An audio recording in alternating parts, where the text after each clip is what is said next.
everybody, welcome to Goots' Disney Pod. I'm your host, Ray Goots, and we are at Coco in 2017, my personal favorite Pixar movie. With me today is Felix. I'm going to mess up your last name. How do you say your last name, buddy, before I say it? De Valdivia, and I think like in English it would be like De Valdivia or something Okay. like that. Felix Del Valdivia. A very funny comic from Mexico City. He was my first and only pick to cover Coco with. If he had said no, I don't know what I would have done. I might have had to just get some white chick from Brooklyn with a belly who just would have yelled about the, how come there's not enough women characters in this movie? I don't know. Anyway, but I'm glad I got someone from Mexico. Felix, how are you today? Pretty good, man. Excited to talk about Coco. Happy to see you. Happy to talk to you. It's been quite a while, and I'm just excited, man. Yeah, when I first met you, I just got back from Mexico City. I buried my father's ashes. For those of you who don't know, my father was born and raised in Mexico City, as was my family. So he put his ashes. The Lady Guadalupe Church. I'm sure you know that church, right? Yeah. The Vesquilia. I messed up that word. The Vesquilia.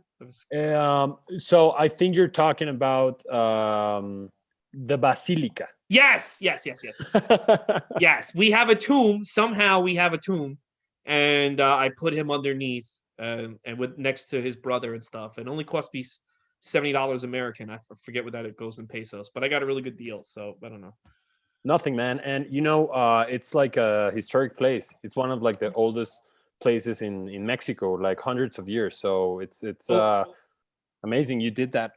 Yeah, even in the world, if you think about it, there's people that, you can find books from the 14th, 15th, the 15th, 16th, even the 1800s talk about this place.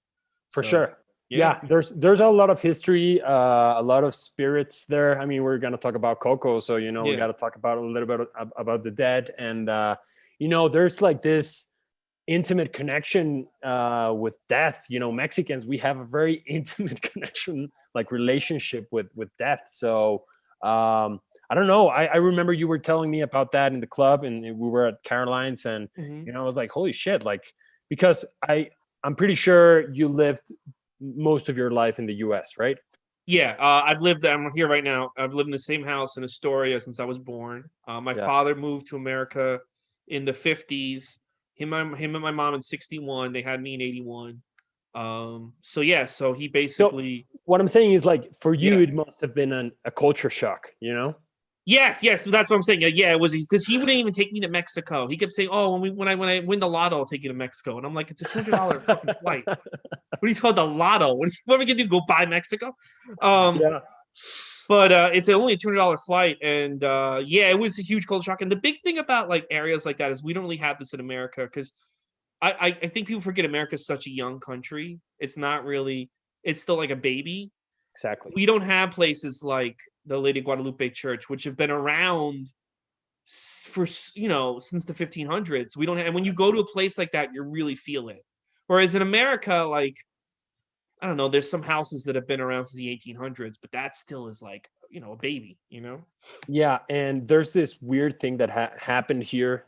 Like, we had two cultures that were like super into bloodshed, like the Aztecs and the fucking Spaniards, man. So like the Spaniards, like their kind of national sport is soccer, of course, but they also like they have the culture of like bullfighting, and like the whole killing of a bull is like very traumatic. It's a very traumatic experience. And then you mix that culture with the Aztecs that were doing sacrifices every day, taking hearts out of people's chests to offer them to the sun. So you come to Mexico City, and I do believe that you see those two worlds mixing together, So I mean, I've lived here all of my life, I was raised in Mexico City, but still I go to downtown and I'm like, fuck, man, like there's a bunch of like we're glorifying blood all the time. I don't know if you saw this, but if you went into a church, you probably saw like a the crucifix of Jesus Christ, but they paint the blood like red, like, Oh wow, you know what? I didn't see that. I didn't see that, but I wish I paid more attention. I was just very overwhelmed that day too. But I wish I'd paid more attention to that. That's crazy. I imagine that, but like our our JCs down here are fucking scary, man. Like they're full with blood. So yeah, I mean, for whoever is listening, like if you ever come to Mexico, like it's a whole trip, man. Like culturally, it's a whole trip. It is, and Mexico City now, like again, Mexico City is the only place I've been to in Mexico, but every time I see pictures of people's trips on Mexico, they're in the resort towns or whatever. It really is nothing like. It really feels like Manhattan. It feels like Manhattan mixed with Spain, and I don't know. Yes. When you were in Manhattan, I imagine you were like, this doesn't feel that different from my hometown. Not at all, man. In terms like rhythm, I remember like the first time I went to New York, I got out of the subway and I felt like the buzz of the street, and I was like, all right, this is home for me. Yeah. I felt that rush. But definitely, like in Mexico City, we have that rush too, like that same rhythm of living, but it's just like mixed with the Spanish culture. So it's just and then Mexican culture, yeah. Exactly. So it's in terms of rhythm, it's pretty much the same, but like it's very different in terms of like smells and aesthetics. Yeah, but it really didn't. My family was like, "Oh, don't go for a walk alone because there's a lot of dangerous people out there. And don't go to a bar." And I'm like, "There's a lot of dangerous people in New York too. Like, you just have to." You're completely right, man. Like if you've been around like rough neighborhoods in New York, you know how to take care of yourself in Mexico City. And likewise, like I remember like I was brought up that way here. Like you gotta always be on the watch for pickpockets, and here like kidnapping is a thing. So you gotta like anticipate, cars moving in a certain way and people looking at you in a certain way. So you go to New York and you kind of like you're trained for that too, So I don't know. I think Mexico City and New York are very much alike, and there has been a phenomenon lately. A bunch of people from Brooklyn have moved to Mexico. Like that is happening right now. I noticed that when I went to what are the spirits in this movie in Coco? The spirit animal. What were they called again? Oh, I don't. Do you mean the dead people? The animals, the spirit animals. Oh yeah. They're alebrijes. Okay, so there alebrijes. There's a park. I don't know the name of this park, but we walked and I took pictures of the alebrijes. There was a park with a whole display of them back then. Do you remember? Like, there's like a park. It's like almost like Central Park, and there's all the vendors. What park is that? It might have been Chapultepec, maybe. Okay, yeah. But there were so many people. I was like, "Yo, this looks like a dude from Manhattan, like walking their dogs." I'm like, "This looks like someone from Brooklyn." Dude, you were not wrong. I've had meetings like calls, video conference calls, whatever, with people that are working, I don't know, in Amazon, Netflix, or True TV, whatever, and they're like, "Oh yeah, I'm in Roma right now," and they're like, "Dude." And they for them it totally makes sense because they're paying half of what they paid in Brooklyn for a place 3 times the size. Yeah, and in a very in a very cool neighborhood in Mexico City. With the best chefs, with the best restaurants. So like that is happening right now. A bunch of people from Brooklyn moved to La Roma and to La Condesa, and the rich people from like the financial world of Manhattan moved to Tulum. Wow. It's so funny. Did you see the Capitol riots on January 6th? Yeah, I did. Yeah, I looked up housing prices in Mexico City while that was going on. Because I was like, you know what? Like, because I would either live in California or Mexico City because my uncle's here and stuff. And I was like, maybe I'll get a house with my uncle. And then I saw the house prices, and they're like, oh, this is like the same shit as LA and Manhattan now. I might as well just stay around here. Yeah, exactly. I was gonna say, I did exactly the same thing, but looking for houses in the US. I was like, prices must have gone down after that bullshit. Like, oh yeah, like dude, I looked at I could swear that the prices were rising second by second. The longer those guys were in that building. Because I feel like a lot of people looked at other countries when that was going down. Because I was like, you know what? I don't fucking like this country anymore.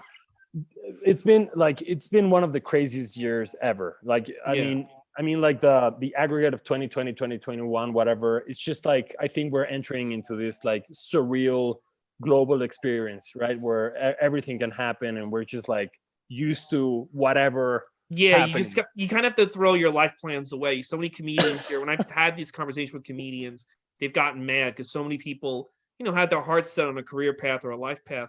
And I'm like, you need to, at a second's notice, dude, if they're invading the Capitol building, if there's a virus that's killing as many people a day, you need to be able to switch your plans on a day's notice. Like, it sucks.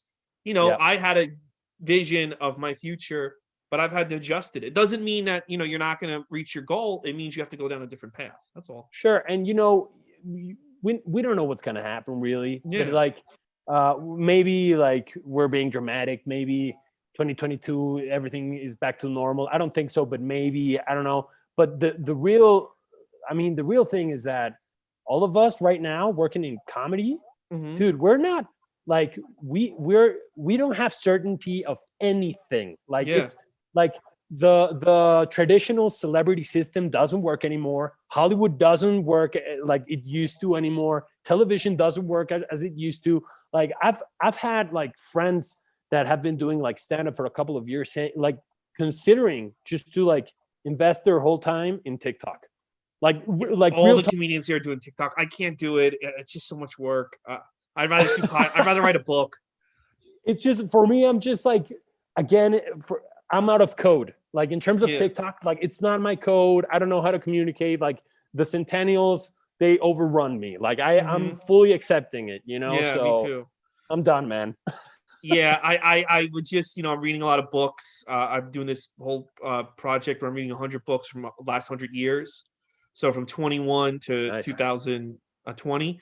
And I want to write a book kind of like about everything that went on in my life and like, something like that. Just because I'm like, a book lasts forever. A TikTok goes away after a day, That's true, man. I don't, and again, as comics, man, I don't know what we're facing in the next couple of years, because like in terms of volume of jokes, this, like in history, there hasn't been that many jokes ever. Like there's a bunch of people not doing comedy but doing jokes, so I don't know what's gonna happen, man. Like I'm just trying to surf the wave, basically. Well, I'll go on. I'll think of something funny about something happening in the news. I'll go to Instagram, Twitter, and I'm gonna tweet it. This will get me some likes and shit.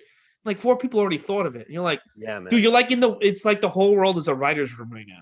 Exactly. Yeah. That's nuts, man. So I mean, I think like my bet for the future is just like I'm gonna hold on. That's my bet. Like that's the trait I will invest in, just holding on, because most of these centennials don't have like the tolerance for pain, I believe, or frustration that we've been building for our lives. So I think they're gonna quit. That's my bet. I think most of them are gonna quit.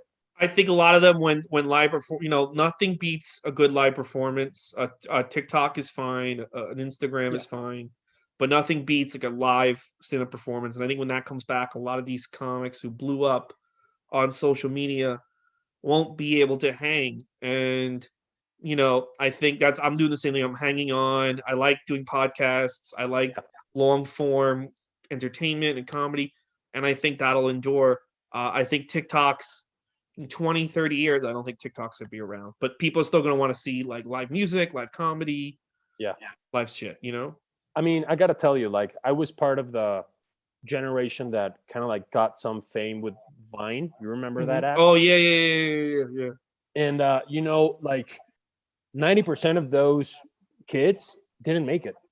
Oh yeah, some of them like just vanished after. They just vanished, like because they were doing jokes. They were funny, maybe even talented, but like to do this, it's a fucking work. Like, and you're gonna suck ass a bunch of times. So like for me, this is a marathon, man. So that's my only bet. That's the only way I can psychologically protect myself right now. Oh yeah, me too. Yeah, oh yeah. Some comedians are so desperate to get up, and I'm like, you know what, like.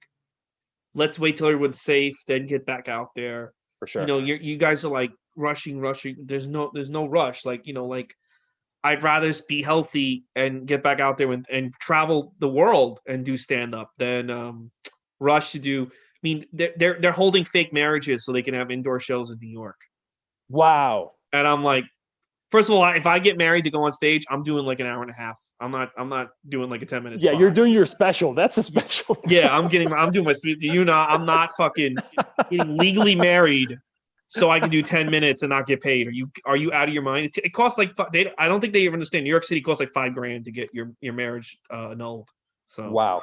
yeah, Dude, that's desperate. Like that Yeah. for people listening, that's how bad we want to make people laugh. Like exactly. Yeah, we'll I'm gonna get married. I'm gonna get married to so I can do 10 minutes. Like, oh man, wow. Felix, how long have you been doing stand-up? I think for about 12 years. Wow. Okay. Like I started 12 years ago, Mhm. but like I really made the decision to like make this my life about 10 years ago. Okay. And how's the scene over there? How's the comedy scene in Mexico City and in Mexico in So general? yeah, man. So like 1 year ago, before COVID, I would have said something like it's growing, Mhm. it's healthy, But right now Yeah. we got banged out. But like we were slowly becoming a very healthy scene with different comics, different voices, a couple of venues you could get up and do comedy. This thing has really tackled us, and a lot of stand-ups that were starting up, they had to quit. Like in terms of their economics, it just didn't make sense, and they had to go back to their other jobs or whatever, and they couldn't adapt. They didn't have a job, I don't know, working as a writer or as a, I don't know, performer in like series or movies or whatever. So that's been tough.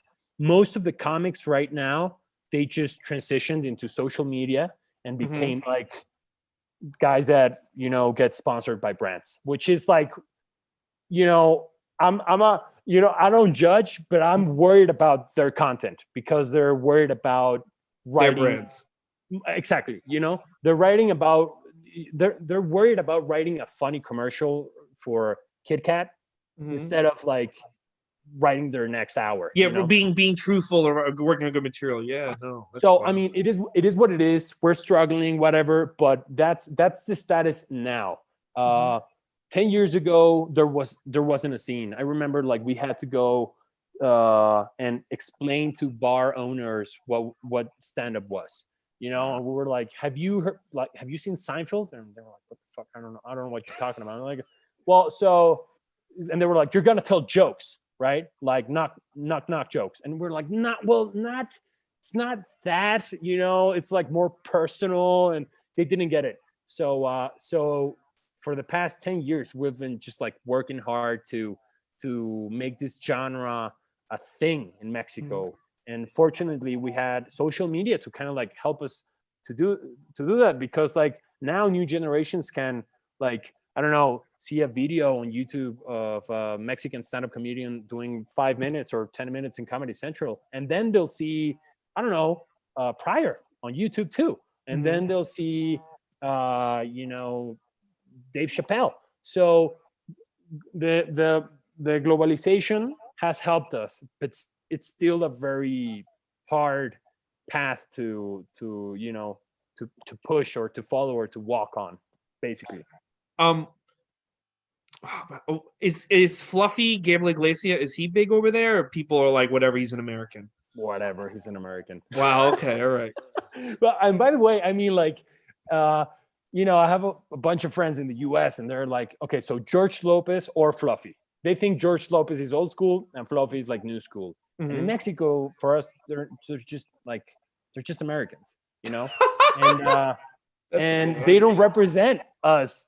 To be Mhm. completely honest, they do represent the Hispanic community in the U.S., which is huge. Mhm. And I believe that culturally it's another animal. It's another Yeah. thing. Yeah, that's the thing. My dad never. My dad was never like an Americanized Latino. And when I met the rest of my family, I'm like, oh, these are an Americanized Latino. These are LA Latinos. My Yeah, dad was always like very like, I'm a Mexican and I live in America, but he like was really about the Mexican values, especially the old yeah, school Mexican values. yeah. Yeah. I mean, that's a thing that I believe that not even second generation Mexicans most of the times can distinguish. Like you Hmm. do, because you had a father that kind of like was pretty clear where he like draw his line. Yeah, But there's like a- he didn't like George Lopez. He thought George Lopez was exactly. pandering. Yeah, Exactly. So, so for us, I mean, it's funny the word tortilla is funny. I'm not gonna lie, but if a Mexican dude is using that word to make a joke, we're kind of a little bit offended. We're Yeah. like, dude, like, what the fuck are you doing? Like, don't mess with the tortilla, you know? So, I mean, I believe that I have a cousin that he has lived his whole life in Arizona, but in the Hispanic community of Arizona, and he thinks he's Mexican. He thinks he has all the culture, all the, when he came back to Mexico, like when he was in his 20s, he realized it was a completely different world. Yeah. Like, completely different world, So, I mean, I believe that fortunately as a culture, we're open to the mix. So we don't have a problem with like LA Mexicans that they speak like this, homie, that shit like that. We don't speak like that down here. And we don't have a problem with Mexicans that went to like Chicago, Illinois, that are, in the problem, the violence problem in Chicago. We don't have a problem with any Mexicans, to be completely honest, but we are very different culturally. I'm not gonna lie, man. No, it's 100, and I'm so glad you said that, because when my mom would always say, your father's very different from the rest of his family, and I didn't understand until I met them, and I'm like, what do you mean different? And then I realized, like, oh, he is like, and then when I went to Mexico and I met the rest my family in Mexico, he's different. He's kind of like, so like he used to tell me he went. So this is me just being a racist, but he used to tell me he would go to the opera house, right, to see shows. Bring it. So I thought like they had some rickety like comedy club opera house, right? Like some. I went to the one, where his mom would take him every day, every week, and buy him, and they would go see shows. That huge now it's a museum. The opera house by the park. Yeah, that's where they would go, and I'm like, in my head, because I'm thinking Mexico, because my dad would sometimes be like, the house we lived in was shitty. I thought he was like, again, I thought he was going to like some like, like where we do comedy, a black box theater or something. And I'm like, oh, my dad went here every week? Oh, he was fucking like upper class, you know what I mean? Yeah, I get it. And it's so Mexico had a tradition, like, it's not vaudeville, but that would be a good way to approach that comedy tradition, Yeah, like Cantinflas, who my dad did love. That was who my dad did love. Yeah, I love Cantinflas. Your dad was a real Mexican. If your dad like loved Cantinflas, he's only like completely real Mexican. Yeah, that's all he would watch. In fact, when I got an iPad, I told him about YouTube. He just kept making me find them Cantinflas movies to watch. And sometimes they put them again in theaters, and I'll go see them because, to be honest, like that was our peak in terms of comedy, in terms of like creative. Cantinflas and another comic named Tintan. Yes, I knew Tintan, but not too much. My dad was more about Cantinflas, but he told me about Tintan. So like those guys were like, Tintan was doing like jazz, and he was like doing like crazy stuff, and they were mixing like French clown with jazz from like Dave Brubeck, the California. Like they were very like a cosmopolitan artists, right?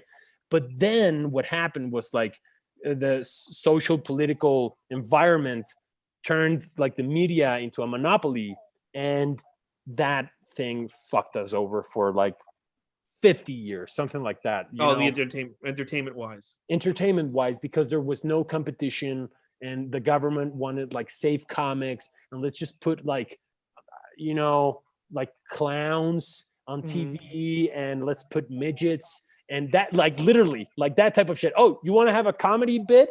Well, let's bring on the midgets. And why don't we just like take the clothes out of a woman because we're sexist from the get-go of this country? Yeah. So that was the comedy tradition for it's like 60 years maybe. And then the internet happened, and then like cable TV happened, and my generation was like downloading shit from Napster illegally, and we were like open to like this fucking tsunami of content that really made us realize we were in the dark ages, basically. Yeah, no. Yeah. Sometimes my dad would have shows on, and I don't know if are the shows on Univision and Telemundo over here. Are they shows that they show in Mexico, or are they just made for Americans? No, I mean you can watch them here. Yeah. Oh, okay. Yeah, like he would have some of the shows on, and it would get to the comedy section, and I'll just be like, well, this is a girl running around with tits. Like, it's not like comedy. And he was like, yeah, it's good though. It's all right. And he had that judge show, Caso Cerrado. Is that big over there? It's not that. It's actually more of a like a Hispanic thing in the U.S. actually. Oh, okay. That show was that. So when they go, what's the case? And he goes like, oh, this guy slept with his daughter, and the mom's mad. And I'm like, wait, how are these people on a judge show if he slept with his daughter? That guy should be in maximum security prison. Like, this is fake. Like, there's no way they'd be like, hey, I slept with my daughter. Okay, we're gonna solve this on a TV judge show. Completely fake. Let me tell you why. Because we don't have the same like judiciary system you guys do. Yeah. So like seeing a judge face to face, that's not gonna happen down here, No. boy. Okay. Like not gonna happen at all. You go into a prison, and your whole process will be in written, like in paper. Yeah. You will never see a judge face to face. Yeah. Especially if you slept with your daughter, you're not seeing. Yeah. Even here, I don't think you see a judge if you slept with your. Yeah. If you're like going around telling me I slept with my daughter, they wouldn't be like, let's go on TV. But like to be, I want to be like because Mexicans, I believe like generation Mexicans, third generation Mexicans in the U.S. I do believe they sometimes suffer from some sort of identity crisis. You know, they're like, I'm not really an American, but I'm not really Mexican. What the like? I don't fit in here. I go to Mexico, I don't fit in there. What I want to say to all those people that might be listening is, like, even in Mexico, we are very different. Like, the Mexicans from the north are very different from the Mexicans from the south. Well, yeah. So, like, I just want to, because, like, I remember having this conversation with my cousin. He was like, dude, I don't fit in anywhere. Like, I just fit in with my gang of Arizona, basically, you know, like cholos from Arizona. I was like, dude, like, I literally drive 2 hours to Michoacan. I'm an outsider in Michoacan. Yeah. So it's normal. Like, we're very diverse down here. I think the problem, especially and I've been noticing this with media, I think the problem is like the media will get like Jennifer Lopez and be like, Jennifer Lopez represents, oh, look, she's Latino, she's Hispanic, she represents everyone. And Puerto Rican and Mexican is very different. And believe me, my dad emphasized that every 4 seconds. But very different. Puerto Ricans and Dominicans are very different. And it's like the media will just be like, here's Bad Bunny, or here's, and this is for all you guys. Everyone speaks Spanish. This is for you guys. Like, and that's the equivalent of like, here's Garth Brooks. He's supposed to represent America. That's your American guy. Like, you know what I mean? Like, no. And I think you really need someone. And I think this would help out with Mexicans in America and Mexico. You need like either a music star or a comedy star that really represents all Mexicans, or even a politician that like somehow becomes like vice president that really represents all Mexicans, because I don't think you've ever really had that. You know what I mean? No, and I mean, I think it would be a good, it would be something good to have someone that might unify all the type of Mexicans. But the thing is, like, I sometimes compare this country to like Great Britain, like Irish, Scottish, people from Wales and like English, they fucking hate each other. Dude. They hate each other bad. They're very different. Then you have the gypsies, and then you have like this whole new generation of immigrants, like Muslims and all. Like, that's and it's pretty clear to the whole world that you're not gonna put like a Scottish in the same fucking bag than an English, because they have oppressed them and whatever. So I think it's just a matter of like information. Like, when we realize as a region, man, because we're a fucking region, we're together. Like, I know people think we're two separate countries, but we're in the same. Like, if China decides to attack, they're gonna attack the U.S. through Mexico and Mexico, and they're gonna attack Mexico. They're 100%. Like, that's their uppercut. Like, landing in the Michoacan beaches, and then they'll go up through California and all of that. So I mean, we're in the same region. I'm just trying to to see ahead. I think we're gonna keep mixing and becoming one together, especially with content, man. Like George Lopez and Fluffy, they're just the beginning. I'm telling you. Yeah. Well, I think also and I saw there's a lot of Carolines, a lot of comics who, I'm the Mexican comic or I'm the Arab comic, all their jokes would be stereotypical, jokes about the race. And I'm just like, I think you need to expand. You can have a couple of jokes about being Mexican, but Seinfeld isn't just like I'm a Jew, I'm a Jew, I'm a Jew, I'm a Jew, I'm a Jew, I'm a Jew, I'm a Jew. Yeah. That'd be actually kind of funny. I'm a Jew, I'm a Jew. But he talks about everything, and I think like, well, like you can start off of being like, because Fluffy, he was the first one I ever heard the term beaner. I've never heard that before.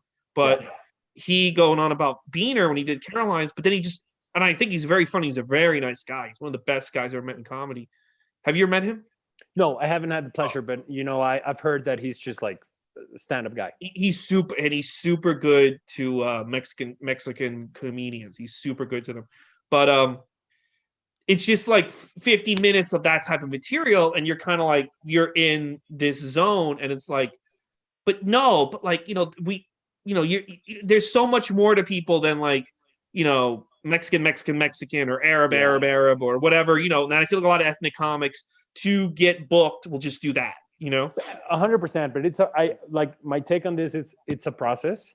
Yeah. And the process is like, when you're the new ethnic group on the block, you gotta like talk, like just put it out there. Yes, I'm brown, or yes, I'm white and I'm also Mexican, or like all those like pretty, like all those things that are in your face, like you need to address them for the first like 10 years, 20 years even. But like in the big picture, like this is going to evolve slowly but surely. You'll have like Latino comedians that will talk about their point of views besides the fact that they're from a certain country or a certain, or they're Mexican, they're Mexican, or their mother was Mexican, and do the Mexican voice. But it's baby steps, man. Baby steps. So you grew up in Mexico City. How was your childhood over there? What did you like? Were you into any cartoon? What cartoons and movies were big over there? So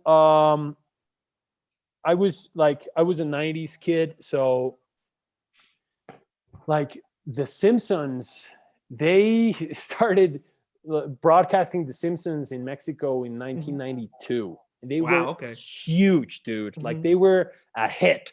And first time ever in this country that you had like the father figure being laughed at. Like that was like a bomb, man. So like the Simpsons were huge, and also Cantinflas. So like the Simpsons was a thing that the kids were seeing like when our parents weren't watching. But Cantinflas was the thing that we would see with our family, right? And also there was this, you're gonna love this, there's this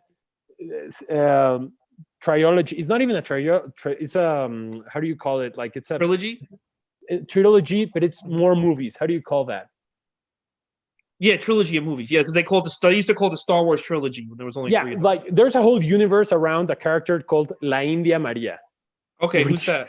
Which means the Indian named Maria, which is super racist. Racist. The Indian named Maria. That's funny. La India Maria, the Indian named Maria, right? And it's this lady who represents like the oppressed people, the natives, right? Mm-hmm. That have been working in rich people's houses for literally centuries, without slavery being a thing, like just like culturally accepted, I know. I know how it is. And this woman, like who represents like the oppressed, is like the funniest shit ever, because she's just like a rascal, right? And she'll kick like the boss's ass, and she'll do like pretty much like this kind of Chaplin type of comedy, but fuck, it was hilarious. And she did a bunch of movies with that character, La India Maria. So for me, it was like The Simpsons, which is very weird, La India Maria, and Cantinflas, like growing up. Okay. And it was weird because I used to go to Texas, to Dallas with the cousins I was telling you about. And I remember like the first time I watched South Park with them, which was crazy because that show must have been, because if you're just watching The Simpsons and Cantinflas, that show is like a fucking punch to the dude.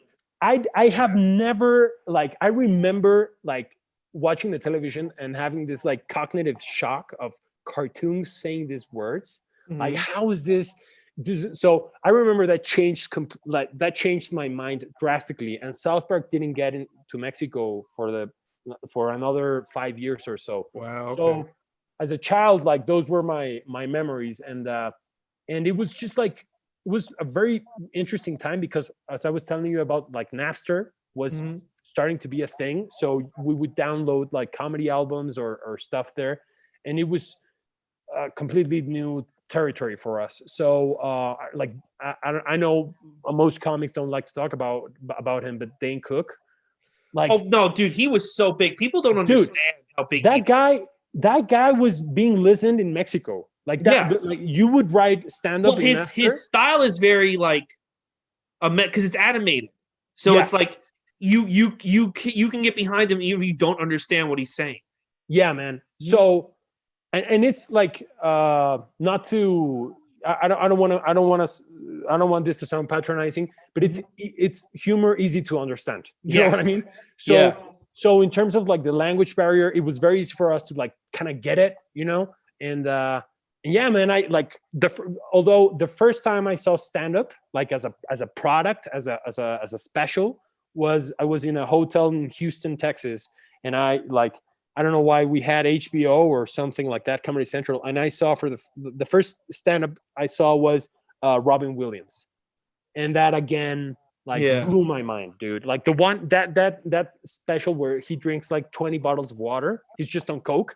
Yeah. Yeah. Oh, I remember that one. Yeah. Yeah. Yeah, man, that was life changing. Like I Mhm. remember saying like, why don't we have this down here? Like, Yeah. who is the Mexican Robin Williams? And we didn't have one. So they didn't even have Robin Williams movies over there. Or? Oh yeah, for sure. Like, Oh, yeah, okay. Mrs. Doubtfire, and yeah, and but it's like the movie guy. You Yeah. Yeah. never Yeah. Yeah, the conceive, stand up is so different than him in the movies. Yeah. dude. It's like a different, like it's a like doing stand up is like um it's like facing a monster because you're on your own. Mm-hmm. And when you see Robin Williams doing a movie, he has makeup, and you understand that he's part of like a cast and ensemble, whatever special effects, I don't know. But like seeing him like tackle and completely knock down a whole theater by himself for an hour without like shutting his mouth for a second, that was again life changing. Like it was Oh yeah, amazing. that was one of the best specials like I've ever seen. Now is Disney big over there? Because I remember when I was over there, every single store had Frozen stuff. There was like Frozen stuff everywhere. Huge, man. Yeah. Like so America, after the Second World War, they Mhm. were pretty like they were pretty big on cultural imperialism. Okay. Because like, and I remember I had to write about this when I was in college, so that's kind of why I know the story. So like the Germans, their expansion bed was on Argentina, Mhm. and so they were Yeah, because I financing. think some Nazis lived there until they died in Argentina. Exactly. Yeah, they had backup there because they were so that they're conquering the world plans in terms of the Hispanic. They said we're gonna go through Argentina, right? And they financed a lot of Argentinian movies, and the Americans were like, so we're gonna bet on Mexico. So they Mhm. financed a lot of our movies back in the 40s. And by the way, for some weird reason, a Rockefeller was involved in that secret operation, whatever. But after the war, like it was a priority for us to have Disney movies to kind Yeah, of well, like, they made two movies. I remember for the war effort. They made, I don't know if you ever saw Three Caballeros yeah, and Los Sudos Amigos. of course. Yeah, I and those remember movies were made to promote Latin America and to like kind of fight. Yeah, to go against the Nazis. Yeah. exactly. And it was a Brazilian dude, a Brazilian parrot, and Hmm. it was a Mexican And charro, Donald Duck. and Donald Duck. Exactly. That was like the three amigos type of Three Caballeros. three caballeros. Sorry, type of, Yeah. yeah. Three amigos is with Chevy Chase. You're right. So I mean, so from the get go, we had like Jungle Book, which I loved. Yeah. Oh yeah. The Aristocats, dude, I loved it. I mean, and it's like culturally, it doesn't matter if you're from like the lower end of the spectrum or the high society, and like you'll watch Disney movies. Like even if you're poor or rich, you'll watch Disney. Yeah, yeah, no, I noticed like a ton of Disney stuff when I was there, but Elsa was huge. It was Elsa.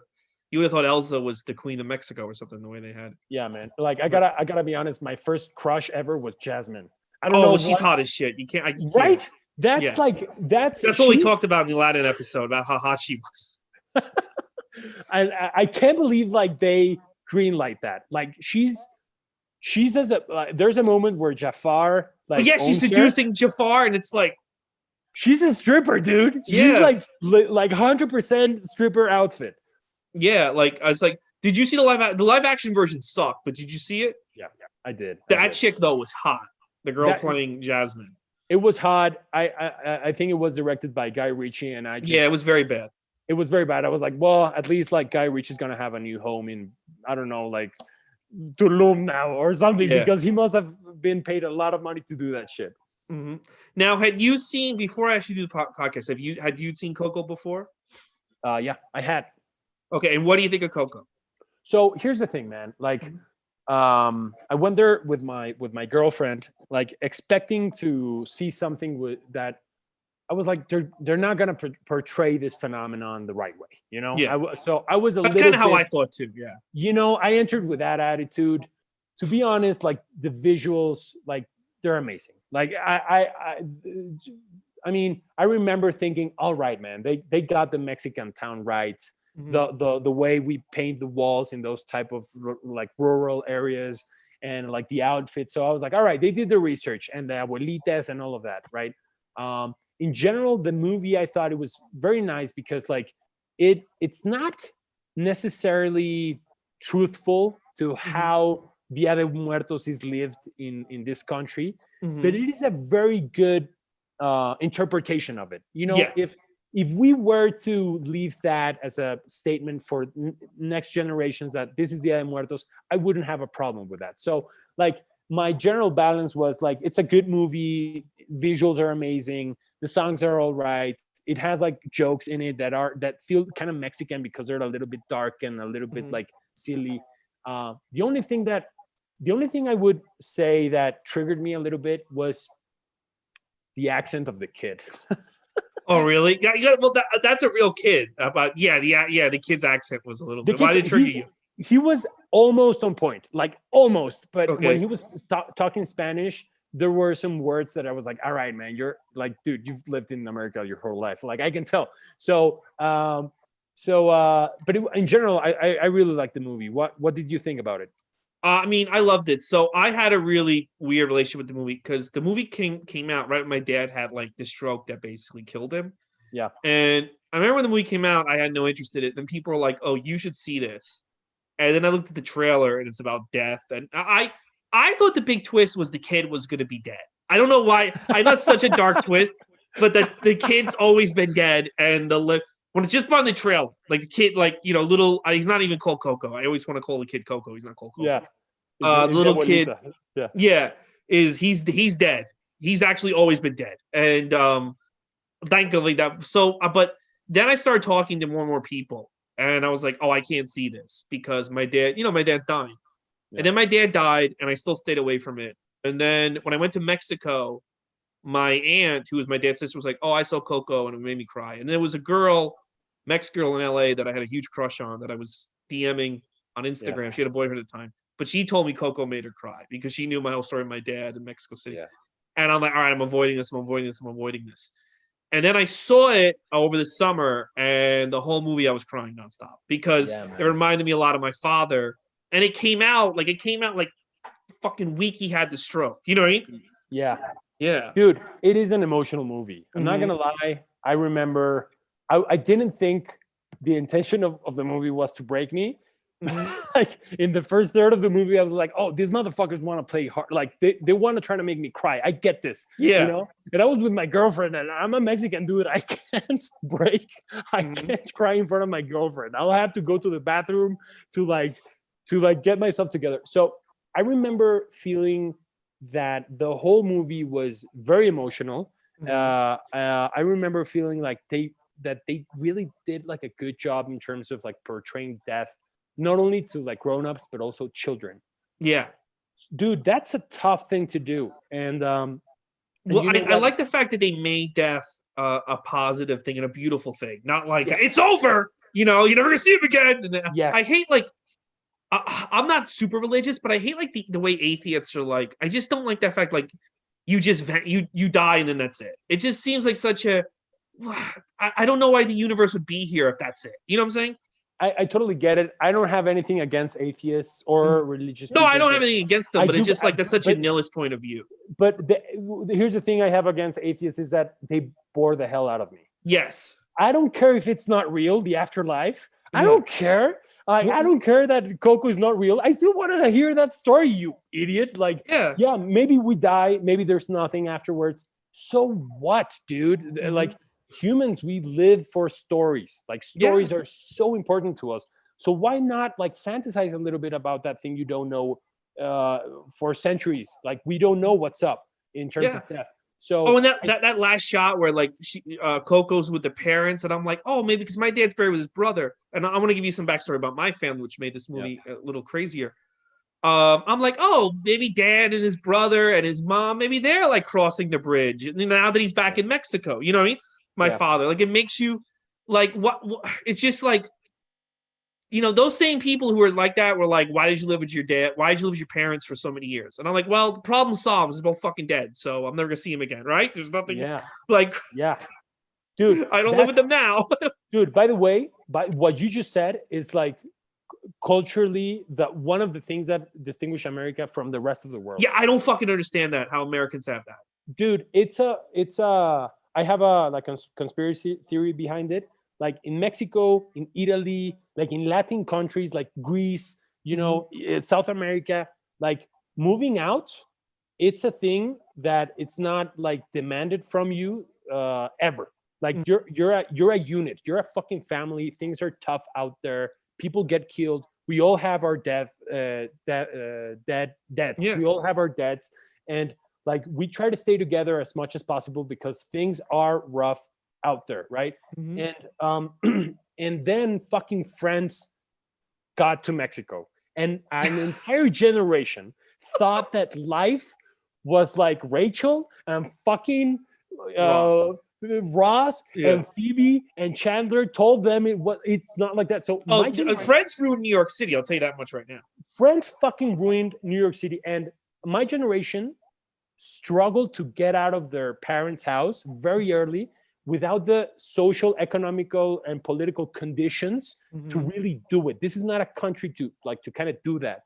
So I totally get you, man. Like, and I've had like a couple of losses over the years. COVID hit my family too. I had like an abuelita man, like shit like that. And to be completely honest, fucking thinking about when are you moving out is like not understanding that death is fucking forever. Yeah, and then you get to live alone. I get to listen if I don't I want to get married. If I don't get the fucking rush. Yeah, I get to live alone now till the fucking day I die. Like, you know what I mean? Yeah. Congrats, man. Congrats. Yeah, I did it. So and I remember like talking with a couple of friends that they were like literally 19 and they were gonna spend like 80% of their income. They didn't want to go to college just to move out. And I was like, and I remember telling them like, first, dude, you're chasing a rainbow. It doesn't fucking exist, bro. Yeah. Like the life you think you're gonna live doesn't exist. It's gonna be shitty. You're gonna eat like shit for like a lot of years instead of eating the food that your mom is cooking for you with love, you know. So there are a bunch of things, man, that they just like are unsustainable in real life for third world countries. And now that America is becoming a third world country, it's unsustainable in America too. These fucking kids move from the Midwest and they move to New York and they live in the shittiest apartments. They pay insane amounts of rent to sleep with bed bugs and rats and do open mics and never have any money. I just don't understand it. I just don't understand. And then like people will say to me, "Oh, I wish I was close with my parents." Like they're almost like strangers to me. And I'm like, "Well, how could that fucking be?" They're right. Man. Go see them then and fix that. Yeah, man. I totally get it. I think that shit has to change because like most of the young adults in America, they fucking drank the Kool-Aid. Yeah. And they are barely realizing that they were giving a fucking Kool-Aid. Like it's not sustainable. Third world countries, like go and travel a little bit. You'll realize families are for for the entirety of humanity, families have been Stuck together. evolving to stay together because that's actually the way it kind of works, you Yeah. know. Yeah. Not it should, I'm not saying it should, it's not about should or shouldn't be or whatever. It's just like efficiency is key in survival. So families are fucking efficient, man. Like, Yeah, and the bills, these some of these bills, these rent bills, they're not a. You're one person alone. Your money's gonna go down the tube. Then you gotta get stuck. I just think I think it's almost a ploy from these American corporations to get these kids in debt right away. 100%. Listen, I talk like this is, please take this with consideration. I talked to a priest, Catholic priest, fucking far right motherfucker, but he did said something that kind of like interested me. He was like, you know why we have like the highest rate of divorces in history of In humanity? Mexico right now? In Mexico and in the US, everywhere. Okay, cool. It's Yeah. like a pandemic of divorces. It says because a divorced couple create they consume, they spend double. If Yeah. you divorce a couple, the husband will have to buy another refrigerator. They'll buy more fucking toys for their kids. It's all like a fucking way of pushing you to spend and spend and spend money, you know? So like, and I mean, I don't like, again, I don't want to, I tend to talk about conspiracies and shit, but like real talk, let's just talk about how the average American feels right now. Yeah. They most feel frustrated and stuck because the life that was promised to them as single, you know, dudes or hardworking women or whatever, bullshit. It's fucking bullshit. Yeah, no. Oh, you froze for a second. Without love and with a lot of hard work. Yeah, no. It's totally true. I have a delay. Sorry. No, it's okay. It's totally true. You know, like my cousins, they all live. My uncle, he has his 3 kids that live with him. My aunt, she lives with her grandson and his wife and their kid. You know, families stick together, and it's just weird to me how fucking. It's just weird to me how in this country people separate. It's weird. It's weird because like I don't know. It's just like, okay, if there is no afterlife, you're never gonna see these people again. So why don't you want to spend time with them while they're here? You know? Yeah, man.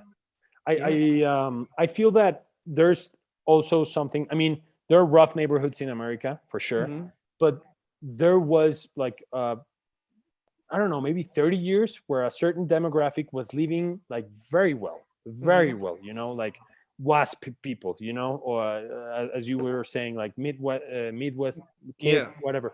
And again, environment kind of like changes human beings. So like I have a personal story here to share. Like my dad's family is from Irapuato, right? That's a town in Guanajuato. Fucking Wild West, bro. Fucking Wild West. And my uncle, my dad's brother, had a fist fight in the street with a dude, right? Like 2 machos just like throwing some punches. My uncle won.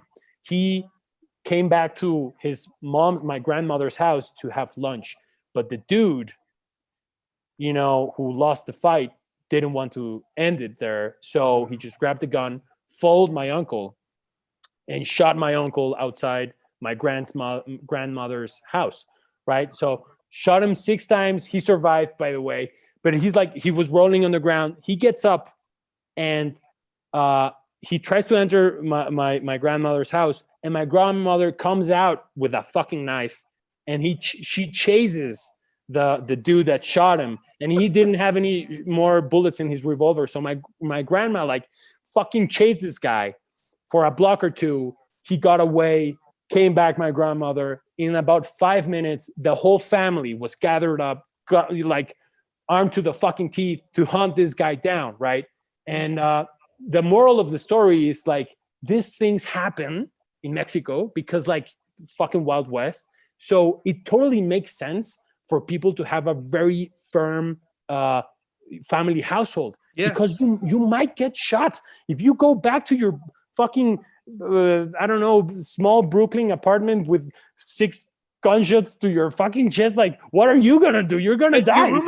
Your roommates are going to protect you. They're going to be like, "Oh, I don't want any part of this. I'm trying Yeah. to make it on MTV or whatever the fuck." Yeah. Yeah, dude. Like, exactly. No, dude, I can't touch your blood. Like, I'm gluten free. I've seen you eat bread. Like, dude, I don't want to. My allergies, whatever. So like, environment changes people that way, and I feel. I mean, that's a pretty extreme example, but it's the same way. Like with dating, for example, Mexican women have such a safety issue here in Mexico. Like, they're bad dudes out there, right? Yeah. That it's tradition to kind of like use your family to vet the dudes you're dating. Yeah. It's not like the patriarchy. It's not about. Oh, in America, that's fucking toxic male. That would be tax. What? How dare you? Like, you approving who I date? Like, yeah, man, but we don't like. We haven't had a serial killer in Mexico for, I think, 90 years. That's a real story. We haven't had a serial killer because we know how to vet and we know how to like find those motherfuckers inside the family, Yeah. So it's just like another example, like to kind of say that's why family is so important to Latinos. And you hear a lot of TV execs talking about that. Yeah, Hispanics, it's all about family, right? Yeah, motherfucker. Because they almost like it's corny. Yeah, you're right. Corny. They almost it's like, look at these corny people. It's like, oh yeah, it's all about family. It's all about family because it's all about trust. Who can you trust in a very hard environment? It's more like an Italian family. If you want to talk about family with Hispanics, it's pretty much the same thing. Yeah. My family is super close. Like when it's a cousin's birthday over there, you don't go and I would probably, if I lived over there for a while, I would like it. Then after I'd be like, eh. But if it's like your cousin's birthday, there's not like, oh, well, maybe with COVID now it's different. There's no like, oh, I don't think I can make it because of work, or oh, I'm tired. It's just like, oh, it's Ray's birthday. What are we doing? Oh, he wants to go to Chuck E. Cheese. All right, even though that's stupid, we're gonna go there. You know? Yeah. You got to stick together. You don't like, what are we doing? Because you have to, and that's just the way it is. There's no like, I'm not gonna go do that. Dude, it would be like a treason. You would be for treason. Yeah, like they just all like celebrate things. Well, before COVID, now after COVID, it was a little bit different, but it has changed a lot. And I mean, and bringing it back a little bit to Coco in terms of like death and family. Like, for example, I remember like watching the whole Underworld, beautiful how they portray it, whatever. Yeah. And this whole ritual of going to the burials and putting your dads, like what they liked in their graves and all that. In my family, we don't do that. We put an altar in our house. That's in my family, that's a tradition. In your house, you put your altar, you put pictures of your dad, you remember them, you put things they loved, because it's just like, it's a way of, I believe it's a way of like not paying for therapy. Yeah. Like once someone you love dies, you tough it up and you wait until November the 2nd. Yeah. My aunt has, and it's still, she added my father to it, but she, in her bedroom, I believe she has a wall of people. And I think she puts out the photos more around November 1st. And it's very nice. Yeah, it's not over the top. This movie, let me tell you, I want to tell you a story about how this movie really got to me. And this is a story I didn't know about my family. So my father would tell me about, because I didn't have any grandfathers when I was a kid, right? Yeah. So I knew my mom's grandfather. He died of cancer like a year before I was born, but I didn't know anything about my dad's father. And he was nice. He was a nice guy. He died when I was like 12, and then I had to take care of the family. He got sick. I was like, oh, okay. But I come to find out after he died that my dad had a different dad than his brothers and sisters. Wow. He had another dad. And that dad I find this out in Mexico. I found that out because I needed to get his birth certificate. And nobody remembered the name of my father's real father, except for like one uncle in Mexico. That guy, the story I heard from him, from my uncle, and was that he was a bad guy. He was not a good guy. Yeah. And he got shot in the street when my dad was a baby. And then my dad never talked about him. He said that the other dead guy was his real father. But I'm watching Coco thinking to myself, like, because nobody really knows a lot about this guy. what if my real grandfather was actually a nice guy? What if he Right. got tricked by people, or what if Right. he like was Like trying to that help out character. my dad and he got Exactly. shot? Like that, like exactly like the character, the Sherpa, let's call it, right? Yeah.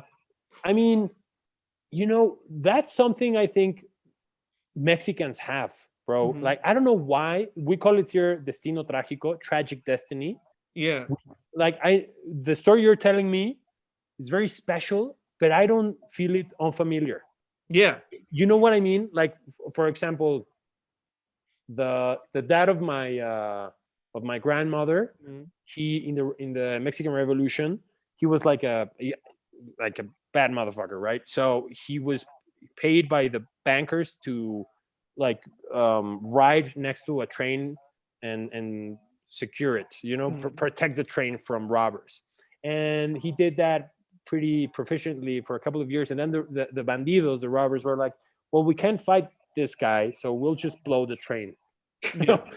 and pick up the pieces. And they did that. And the only way they recognized that my great grandfather was dead was the only thing left was a boot.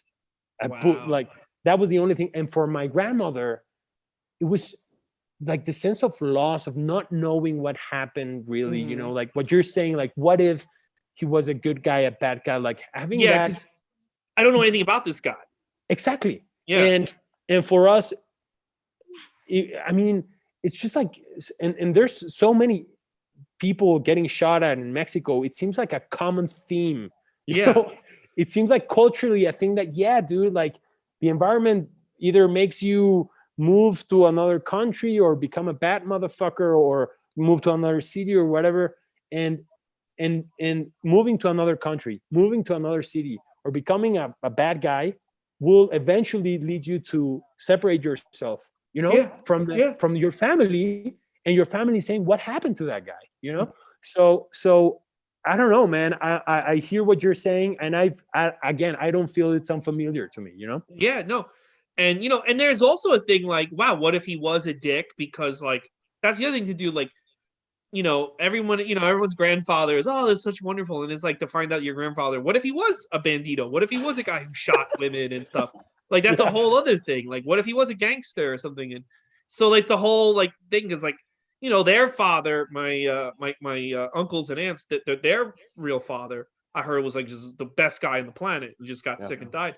But now I'm realizing like, oh, that's why I not only do I feel, not as I don't feel like don't get me wrong, they're very accommodating to me, but not only do I not feel a part of them, because I live in New York and my mom Yeah. was white and stuff, but it's also like my grandfather was completely different. He was on a completely different path than their father. How do you feel about like the fact that you share genes with that guy?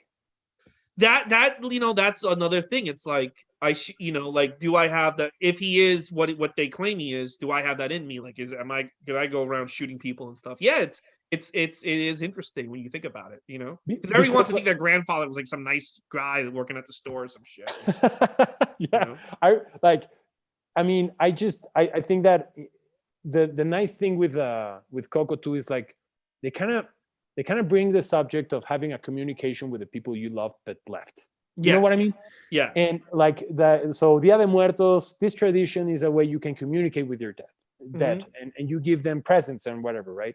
And I always think about that. Like I always think that um I don't know why we don't talk about this enough, but I kind of have my dad in my head, like the Hmm. dead people, the loved ones that already passed. I'm constantly communicating with them. Yeah. You Me know what I too. mean? Yeah, me too. And I really feel my mom's presence. I feel my aunt's presence. I don't. I think it's weird that people just like, you're gone, and then that's it. And it's like, but they're still a part of you. They were a part of your life for all these years. And in Coco, I feel the great thing about Coco is that these people are still part of your family, even though they're dead. Yeah. Like his abuelita and what was the grandfather's real name? Oh, I don't remember, man. I'm I sorry. gotta look at, but I suck with names. Sorry. like they're still part of your life, even though you may only see them once a year because they're in the land of the dead, but they're not gone. They're still like a part of your life. And in Western culture, I guess you call it, or American culture, it's like you're dead, you're dead. Like, you got to move on. You can't think about it. You can't dwell on it. You can't. Also, Everyone's there for you. The crazy thing is when someone dies, everyone's there for you for a week, and then after that week, they just go, "Okay, you're good, bye." And it's like, no, that's the second week, and the third week is when you're like, "Oh shit, that person's fucking dead." I get it. I mean, I've always I talk with this. I talk about this with my brother, and it's like we feel as Mexicans whenever we go to LA for business, or I go to New York or whatever. I'm like, I feel these people very lonely, bro. Like, Yeah. and we talk about it constantly. Like, and we already mentioned it. Like, kids moving out of their parents or whatever. You're a grown up. Someone dies, and they just like say, "I'm sorry," and then they leave. They don't like support you, whatever. All that. I feel that, and America has a big problem with anxiety and depression, right? Mhm. And culturally speaking, this like nihilism behind atheism, it's just a kicking the nuts in terms of motivation, though. Because I don't know if like my grandparents just disappeared. I don't know if I'm really having a dialogue with them. I don't know if what's going to happen after I'm dead. But it helps me. It helps me a lot Mhm. to kind of have that communication with my dead. Yeah, me too. And you know what? Okay, so let's say you died, nothing happens. You're not going to know about it. So Exactly. you know what I mean? Like, you got to worry about how you're going to get through today. Exactly. And if and being completely like pragmatic about it, if what is getting me out of bed is like, how do I make my grandparents proud or my dad proud, or you know what I mean? If that's what's getting me up every day, why not use it? Let's use that fucking narrative. Oh yeah, when I went to Mexico and went to LA, because remember I never went to LA before. I met you between trips. I kept thinking to myself, like, oh, my dad would have been so happy I did this. My dad would have been so happy my uncle are doing this. Like, when me and my uncle we were in the hotel room just bullshitting one of the nights. We couldn't go to sleep or what in Mexico City. I said, my dad would be so happy right now. Me and you are in Mexico City, just chilling in this hotel room. You constantly think like, oh, dad would be so happy. You're almost like mentally telling him, like, hey, look what I'm doing and look what we're doing, And you know what, man? I think that in my, like, when I think, grandpa would have been so proud or this person would have been so proud, I think, and again, I'm Mexican, so I'm a mixture of a lot of weird shit. I think that's their way of telling me that. I'm saying it. I'm saying, oh, grandpa would have been proud. Maybe that's just a way of grandpa saying, you did well, dude. You know what I mean? So like, I don't think that fantasy, because we're talking about Disney, a Disney movie still, right? Pixar. I don't think fantasy is in our heads just because, man. It's like evolution has pushed us to use fantasy in our favor, and the connection with the afterlife. It's a way of fucking helping us go through anxiety of not knowing what's gonna happen. So I mean, Coco is a beautiful movie. I do believe that I entered the theater like saying this is like they're not gonna portray this in the right way, being just like a little bit of a dick. Quite honestly, man, I really liked the movie. Yeah, I really did. And you know what was really impressive? Like, I watched behind the scenes stuff with all these movies just because, and it was really shocking because they nailed it. I picture in my head, we hired a whole team of Mexican writers. No, it's just a bunch of white people that made this fucking movie in front of a computer. And I'm like, they nailed it. And they hardly had any Mexicans on the crew. Like, they did go visit parts of Mexico City, but the fact that these guys just nailed this on a visit, and like, this is stuff like that I feel like you would have to have people like my dad sitting in the room with you all day to nail. 100%. I mean, I did read that they had, as you said, consultants and all of that, and that in terms of like the town, they went to a couple of rural areas in Michoacan, which is like great because like the Day of the Dead tradition in Michoacan is very heavy. It's very strong. They have. You gotta understand, like Mexico City, we have a tradition. Oaxaca, we have another tradition. Michoacan has another. We do it differently in every place because we mix the tribe that was here. So in Mexico was Mexicas, Michoacan was Purépechas, Oaxaca was Zapotecas and all that. So they nailed that. and in terms of like the afterlife, that town is kind of like it's kind of like based in 1920s Mexico City. So Yes. it's I don't know, man. It's a good marriage between those two. They work. They fucking work. And did you know about that James Bond movie Spectre? Did you see that Yes, movie? I always wanted to show my dad that opening scene because it was such a. And then he passed when I got the Blu-ray. That's right when he had a stroke. Because that movie came out right before he got sick. Yes. So you know what's funny, bro? The opening scene, as you mentioned, is like a Day of the Dead parade, right? Mhm. And he's on the rooftops. Yes. And he's on the rooftops, and you see like downtown Mexico, and it's pretty cool, I believe. Guess what, dude? We didn't do Day of the Dead parades ever in Mexico City.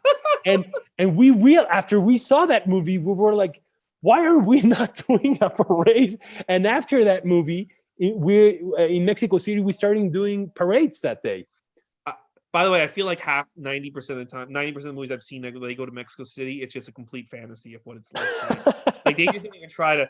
Do you ever see the new Bad Boys that came out right before the world ended? No, I haven't seen it. The final showdown is in Mexico City, and it looks like the end of the world. It looks like the Terminator, instead of the Terminator or something. You're like, I don't think this is. I was like, watching. I'm like, dude, I was sitting in front of like, this looks like nothing like Mexico City. Like this. It's a common misconception. People think of Mexico City and they think of like the desert, right? Yeah, oh no, or like a completely destroyed city that look, with like banditos running around and drug dealers just shooting you in the head if you say hi. Yeah. No, man, no. Like I think, like I always tell this to my American friends, like, dude, we like this is not something we should be proud of, but like we have the richest guy in the world for about 5 or 6 years, like Carlos Slim. That's a Mexican dude, bro. Like there's very nice areas in Mexico City, man. Like very nice. There were areas where I'm like, I know this is but big money is rolling through here. Yeah. The cool thing here's the crazy thing about Coco, which I really like, is that, and I think this says a lot of Mexican culture. And also we're talking about families and stuff. And I think this is why me and you agree on things. And a lot of Americans don't. The scariest thing in Coco is not to die. Like that's not a big deal. If you get shot or you get killed, it's not a big deal. The scariest thing in Coco, the thing that is like the true death, is to be forgotten about. Yeah. Have no one think about you. And that to me is like such an interesting perspective and a thing to give to people. It's like, like, okay, your dad may die when you're a kid, but as long as you remember him, he's not gone. But if you forget about him, then he is gone. And that to me was like, well, that's an intense message to give people. But it's a good message, yeah. Because it's all about love at the end. Yeah.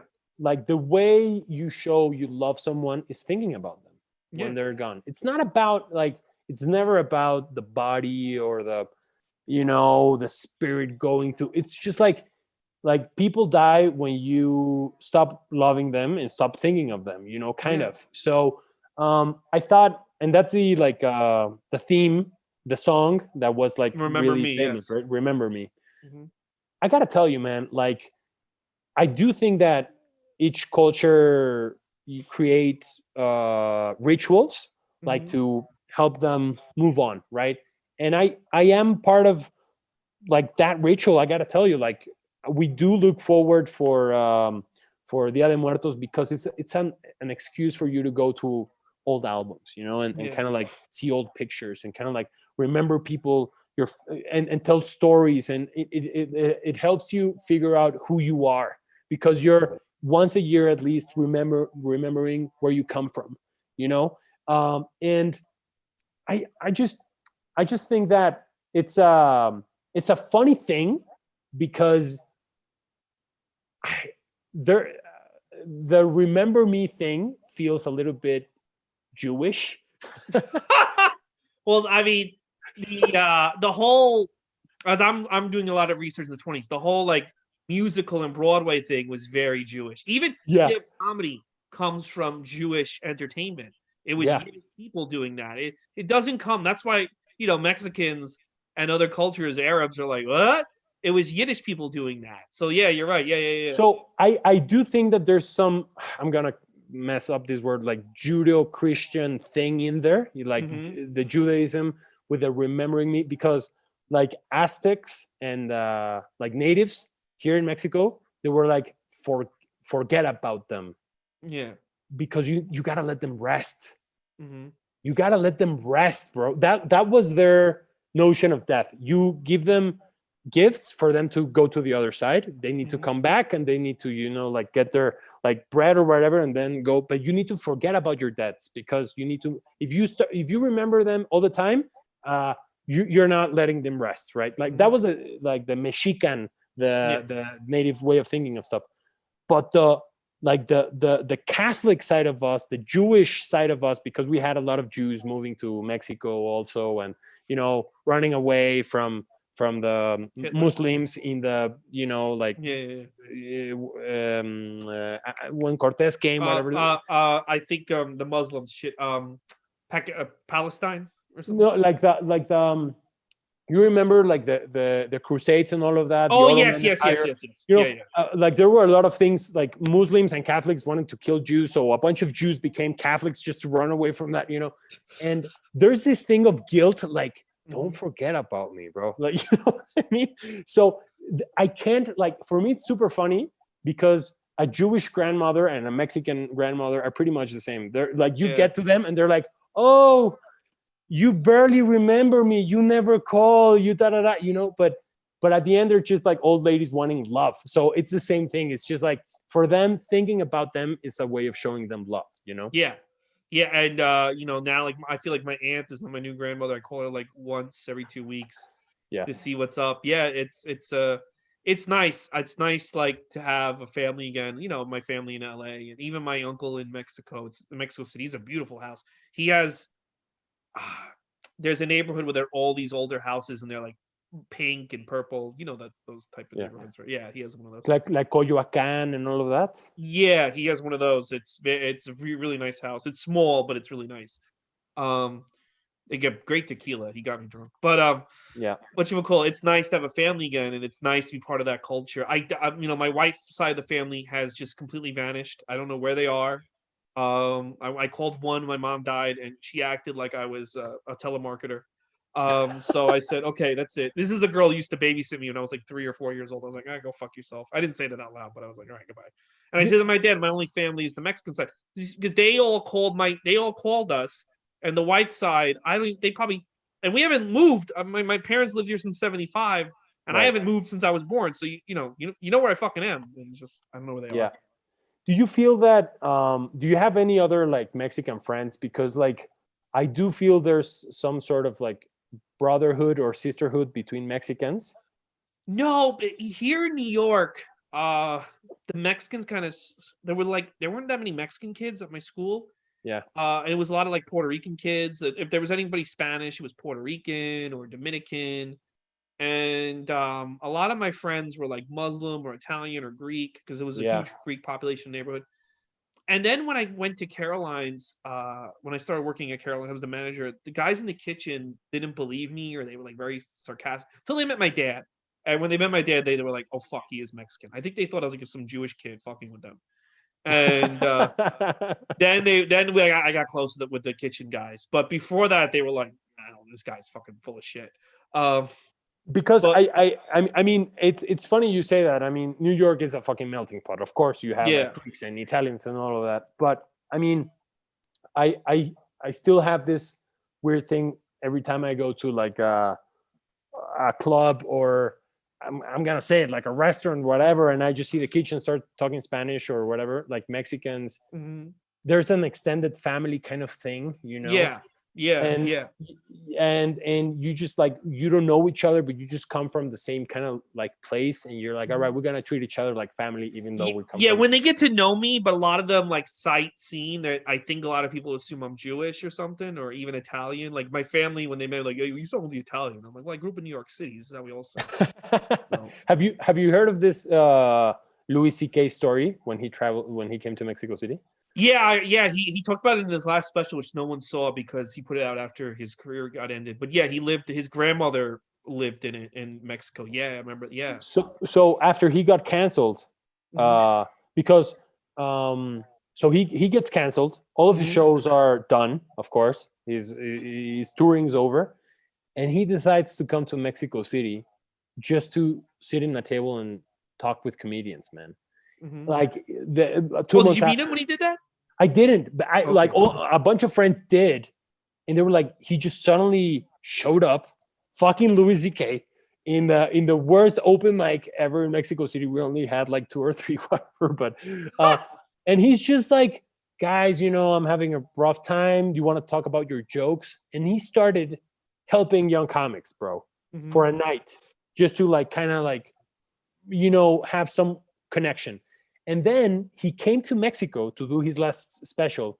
He sold out a theater, 1200 seater, El Mhm. Metropolitan, and he was just talking about, like, he was just saying thank you for us, like, for receiving him like that. And I'm not like, I don't want to get into what he did or whatever. This is my thing. I feel like when you get canceled in America, Mexico City is the place where no one gives a shit. That's what Yeah. that's the thing I was gonna say. Like, if you guys feel lonely, canceled, stressed, with that over your head, just come here to Mexico. We'll receive you with open arms. Like, we're literally the opposite of what Trump used to say. Yeah. So Oh, that literally the Trump shit. opposite. Yeah. It's so fun. Here, I want to ask you this because this is another thing, and I've talked about this on stage. Like, Yeah. and I'm not trying to be, but if you say something bad about black people, you literally have to like hide. That you have to have like 6 bodyguards because you're gonna be fucking. You're gonna not only gonna get canceled, but you might get fucking murdered on the streets, especially if Yeah. you're a white guy. Yeah. You can shit on Mexicans all fucking day, and nobody cares. Like you can literally No. say the worst things about them and openly admit I am racist against Mexicans, and nobody you can make fun of them, you can call them rapists, lazy. It's so funny to me, and I always say like you can be the only race you can be racist against is Mexicans. Every other race you have to watch what you say. And we'll just laugh it out. Yeah, We'll be like, yeah, that was funny, bro. All right, pretty good. yeah. The thing is, you started this conversation saying that. The thing is that America is still a very young country. Like, Mm-hmm. I think for people forget that we started this country in 1521. That's the Yeah. 16th century. And the first fucking year that Cortez took power, he started mixing. Mm-hmm. Like, he started having kids with all the Indians, having multiple families, orgies. Like, he was like, I don't give a fuck, man. I don't like, he didn't care. I don't give a fuck, man. And for them it was important because only 300 Spaniards came. So Mhm. they needed the Tlaxcaltecs and to defeat the Aztecs, right? So from the get-go we started mixing. We abolished slavery 40 years before you guys did. So Wow. blacks mixed in, talking about brown people, white people, black people. We had those issues Mhm. literally 250 years ago, Yeah. almost 300 years ago. The reason we're brown is because we're all fucking mixed. Yeah. Yeah. Yeah. Yeah. Yeah. you know so in terms of like joke and identity and all of that, I remember like traveling to the US and you have to like fill a form. They ask you, what race are you? That's so weird, dude. Like, you guys are in it and you're not seeing it. You get into Mexico, no one asks you what race are you, because we're all mixed. We don't know. Yeah. You know what I mean? Well, So in America, dude, they want to lump you. They want to lump, like I said before, with J Lo. J Lo's for the Mexicans too. They want to lump you in with Puerto Ricans and yeah. Dominicans and Brazilians and everything. You're just all the same shit, Yeah, You're yeah. Hispanic. You guys are like, so are you a Guatemalan Mexican or a Puerto Rican Mexican?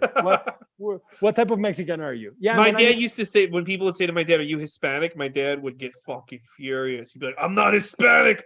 I'm a Mexican," and they would, because they thought they were being respectful, and he acted like they just called him the N word or something. He was like, "Hey, yeah." I think he was just like fucking with them, probably. No, he got mad. He did not like He did? Hispanic. He just, Oh, I'm I Mexican. don't know, man. I don't know what you think. I mean, obviously you're in the thick of it because like being a comedian, New York City, like PC culture, words that trigger people. That like, what I think is that we're facing a new era where people are living too much in their heads. Yeah, I mean, it's weird because like I think people what happened was there were a lot of comedians who I would side with on like I think you comedians say whatever you want. You want to go up and just make jokes about I don't know, child molestation or something. Yeah. That's fine. Like it may not be funny, it may not work, but that's within your right. You know what I mean? Yeah. But like a lot of the comedians who I agreed with, who were like told dirty jokes, they started getting into that COVID's not real and don't listen to the government, and they kind of got like radicalized during this. Yeah. And it kind of like took me. I'm like, yo, bro, I liked it when you just like made fun of people. Now you're like calling people pussies for staying. Like Dave Chappelle said, everyone who stayed home is a coward. And it's like, Yeah. what if you live with your grandma and she has a pre-existing condition? Right. Get her killed so you can fucking do a show in a bar, you know? Right. I get it, man. I mean, I think that but you're right, people are too in their heads. You just gotta laugh at everything. You just gotta laugh at yourselves. Because I was like I've had moments in Mexico between friends, shows, whatever, where you're definitely doing you're punching down. Like that's clear, bro. But the context is like you're fucking with someone, right? Exactly. Yeah, you can punch down. It's like there's a difference between making fun of someone and being like, I fucking hate you. Yeah. So like sometimes I feel that people that go to comedy shows get triggered by a word. They're living in their heads, in their narrative, in the theory, but they're not experiencing the atmosphere.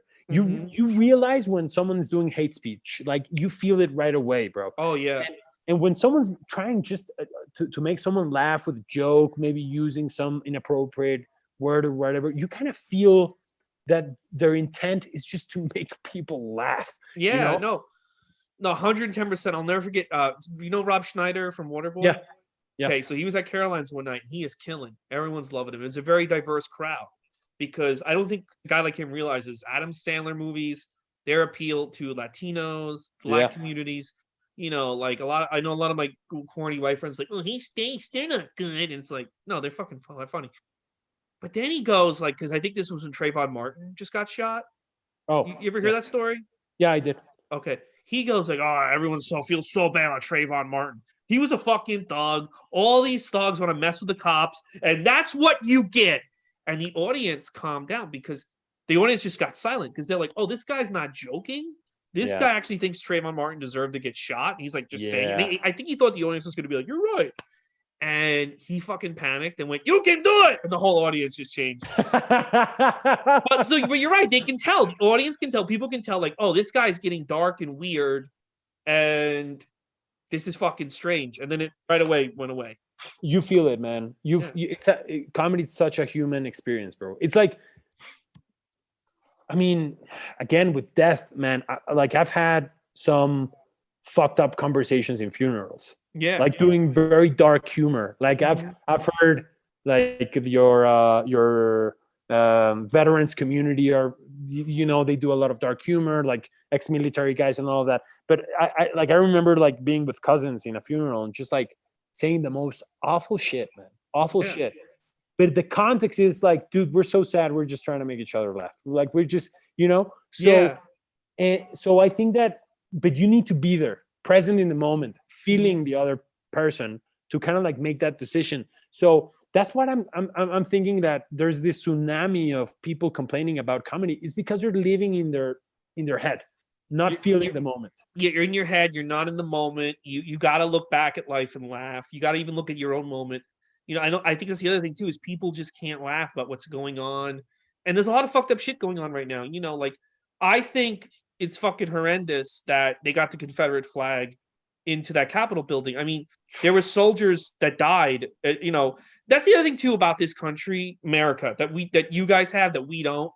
Yeah. There's no like respect or pride for your ancestors. What I mean by that is I was telling people like Union soldiers in the Civil War died to make sure that flag wouldn't go in that building. They gave up their families, they gave up their lives, and they died, and their kids had to grow up with no father. And these people put that flag in the building anyway 200 years later, and they're just like, oh, whatever. And I'm like, don't you have any respect? Like these people now, their spirits must now be upset. Like I died. What did I die for? If you got that fucking flag. Yeah. That's so, I mean. And there's no respect for what your ancestors went through or what our people went through. because it's almost like we're ashamed. We want to say we're Americans, but we almost have this like, well, they're not really my people because my family's from Italy or my family's from Mexico. But it is like, Right. even though I'm Mexican and my father's born in Mexico, I was born in this country. So my ancestors, not by blood, but the people who built this country, fought against that Confederacy. Yeah. And you basically made a mockery of it, you know? I mean, I think it's that is like what you guys are living is a very American phenomenon. Like I gotta Yeah. be honest, man, because like Just the disrespect or the discardment of your ancestors, right? yeah, and you know, kind of like the whole like circus around it. Yeah. Like you gotta understand, like literally yesterday, we had 3 beheadings 20 minutes away from where I live. Like a cartel just like beheaded a couple of 3 dudes, put them in their truck and just send a message, right? So that's some fucked up shit, right? And that happened yesterday. And if I dig into the news media, I'll find another beheading last week and kidnappings and just like rough violence, right? So, and it's so rough that we don't do theatrics around it. Yeah. And America seems to be involved in a theatrical, like in a performance all the time. Media is so important, story is so important, right? So what you guys are living up there, it's very American, what I'm trying to say, right? Because that taking of the Capitol, it only means something in a movie. It wasn't, you know what I mean?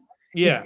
It wouldn't have changed anything. They just did a crime and a very stupid, illegal, disrespectful thing to do. Politically speaking, it had nothing. It didn't have any punch to it. You know what I mean? So it was all about theatrics and human beings believing that they were being the protagonists in their own movie. That's the problem, I think, also with Americans, is that everyone thinks they're the star of their own movie. And when they find out they're not, they have a breakdown. It's like, wait a minute, I'm not the star. I'm not. I think a lot of people think they're the cast of Friends. We're not the cast of Friends. Like, this is not a sitcom. I remember like having just like I had a beer with a very Republican friend of an uncle of mine, ex special forces, you know, just like a stud, of course. Yeah. But this guy's like a Tom Clancy's fan. Like, it's hilarious. He's a grown up, and he went to war, and I was like kind of like talking to him, like saying, "So what inspired you to like?" And he literally told me, "No, you know, I was a fan of Tom Clancy's books." And I was like, "Dude, you went to another country to like kill people, and you know, being in the risk of losing your life, like, and it's all about the narrative, you know, it's all about." And there's a part of the population that wants so hard to live in the Sex and the City, but there's another spectrum of the population that want to live in a Jack Ryan fucking episode. So, and I think that was a lot of people at the Capitol building. Yeah, exactly. That's my point, man. So I don't know, maybe the best way to kind of like move in your specific countries, like realizing what series are certain people watching. That's the only I think that the thing that I think the mistake that we make, a lot of countries don't, is that we lionize fictional characters as opposed to like people that went through things. Yeah. You know, we kind of treat our history, like reading books about like how the United States was in the 20s. So the United States was like the movies from the 20s and the 30s, not like what was really going on. And I think that's I don't know. I think it's a big thing where it's we like the fantasy too much. United States, yeah, and you're a diverse country too, so a lot of people have multiple different contradictory fantasies, and that's where the fucking clash just like exactly like explodes, I'm Luke Skywalker. No, 50 people can't be Luke Skywalker and say they're all the chosen one and then all confront each other at once. It's gonna fucking end badly. Do you want to know a funny fact about like Mexico? We don't have heroes here. There's not a series, a movie that portrays a hero. We only have anti-heroes. We only have like corrupt characters, killers, narcos, what, you know what I mean, whatever.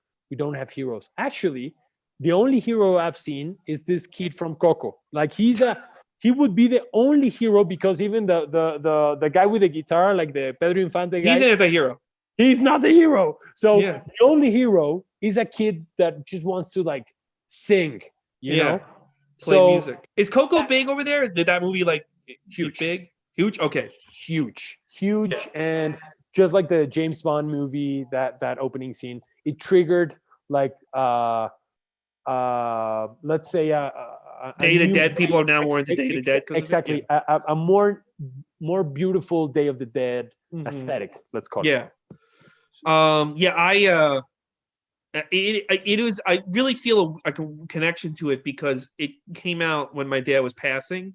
Yeah. And so when I saw it, I'm glad I didn't see it when my dad was dying because I think I would have jumped off a bridge. But Yeah. because it was like really depressing watching him pass. But like I really feel a connection to the movie, and I think they really nailed it. And that's why it's such a not a it's so sad to like see it's just a bunch of white dudes in front of a computer that made it. Like you picture like all these Mexican artists making this like in Mexico City. It's just a bunch of white dudes. What are we gonna get for lunch? You know what I mean? Like well, if it makes you feel better, we Mexicans, we don't care. We're Yeah. happy you guys made it. Like, Yeah. dude, I don't care if it was a Pakistani or a, or a Mhm. dude in fucking California. Like, we loved it, and it felt like a very nice way of interpreting The Day of the Dead, yeah. exactly. And it was nice to. I feel like they haven't really done a musical, and it felt very much like a musical. It was like kind of like old Disney, but mixed with Pixar sensibilities. It was a tribute to old Mexico with New Mexico, not the state, but like the people, Yeah. generations, yeah. And you know what? That a big challenge, and this Mhm. might seem like a very stupid thing, but like making a movie with only dead people, skeletons, Mhm. dude, like that's not like what Coco really did was like portraying how we actually see skeletons. Because Yeah. like if you go to California with a bunch of bikers, like a skull will have a completely different meaning from a Mexican skull. Like the Sons of Anarchy, they have different skulls. So in terms of like how we approach death, there's a thing like in the movie they did pretty well. It's like the humor around it, like just the slapstick around skulls and skeletons and all of that. And we have a poetic device in Mexico called calaverita, which Mhm. means little skull, where we rhyme jokes about how people died. Oh, okay, wow. Yeah, and they portrayed it in the, at least in the Spanish version of the movie, they did that well too. So I mean, pretty good, man, pretty good. I'm super honored that you actually invited me to talk about this movie. Oh yeah, no, dude. I remember when I met you. You just emailed Caroline's Cold, right? And they got you in. Yeah. Yeah, when you got to yes. Carol, yeah, I met you between my trips, and I just got back from Mexico City when I met you. And when I saw this movie, I have a different comedian for every movie, and I was like, you know what? He'll be perfect. There's COVID, so I'm sure he'll be home, and we'll do it on Zoom. And yeah, you were the only comedian I thought of. Again, like this is such a spiritual movie, and it's such a movie true to Yeah. Mexican culture and the Mexican experience that I want someone from Mexico. I don't feel like you're gonna have the same conversation, like I said, like a snarky guy from Brooklyn or a snarky girl from Brooklyn. Yeah. It's just not gonna be the same. Yeah, I mean, probably. I mean, the value I can add is just like authenticity, and just to like be honest with you about how kind of I felt. And it's good to have a talk about Mexico City because I feel like you don't talk to anyone in Mexico City. You tell people, they look at you like you're making it up. Like, oh, Mexico City's like a mixture of Manhattan. They look at you like you fantasized it. It's like, well, you tell people around here like what Mexico City's like. I had this like conversation with what's I don't remember. Wait. Sam J. She's a comedian. I was at the Cellar, met Sam J. I know Andrew Schultz from a couple of years ago. And he's a great guy. Great guy, and so we're talking. So where are you from? I'm from Mexico City, and they all start sharing stories, right, about Mexico City. Oh yeah, I went there, La Roma, Condesa, Polanco, whatever. And Andrew he hadn't visited, right? So I Mhm. start fucking with him. I'm like, dude, you're way behind, bro. Like all your cool kids from Brooklyn and shit, like they've already been to my city. You haven't been here. Next month, Andrew was in Mexico City, Wow. and I gave him like a whole tour of the city, just like to really make him feel what's the city all about, right? And I like at the end, I was like, did you feel the same way we started like this conversation? Did you feel like you some familiarity in Mexico? And he was like, oh yeah, dude, for sure. Like Yeah. I just felt the same like hustle vibe, you Did know, he just like perform in Mexico City, or he was just there on vacation? he didn't. He just came Okay. here literally for a weekend. Oh, okay, cool. That's dope. Yeah, that's kind of what I did. Yeah, that's dope. He's a really good guy. He's a funny guy. He's a nice guy. So next Um, time, what I'm just saying this because next time you gotta call me and you gotta come to Mexico City and we need to hang here, man. oh We need yeah, to. definitely. Yeah, my uncle, when it's safe to travel, my uncle wants to go back one more time because he's getting older. I think he just turned 80, Yeah. so he wants to go one more time. So yeah, I want to bring him again when everything is over, and he'll probably be 98 years old by the time everything's over. Yeah. And I'll call my grandkids and we'll fucking. I'm joking, but you know what I mean. Like at the rate this is going, is everything locked down over there? By the way. No, I mean we have like a light system, so we have a Mhm. red light, I yellow mean, light, like in terms green of light. COVID.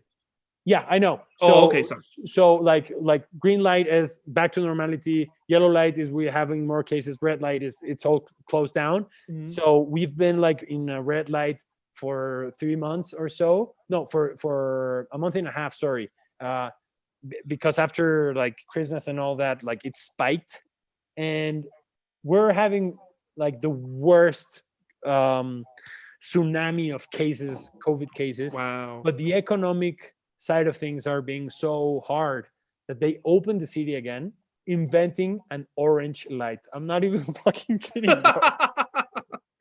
That sounds like a Mexican thing. We got blue light. What does that mean? It means we're not going to give a shit.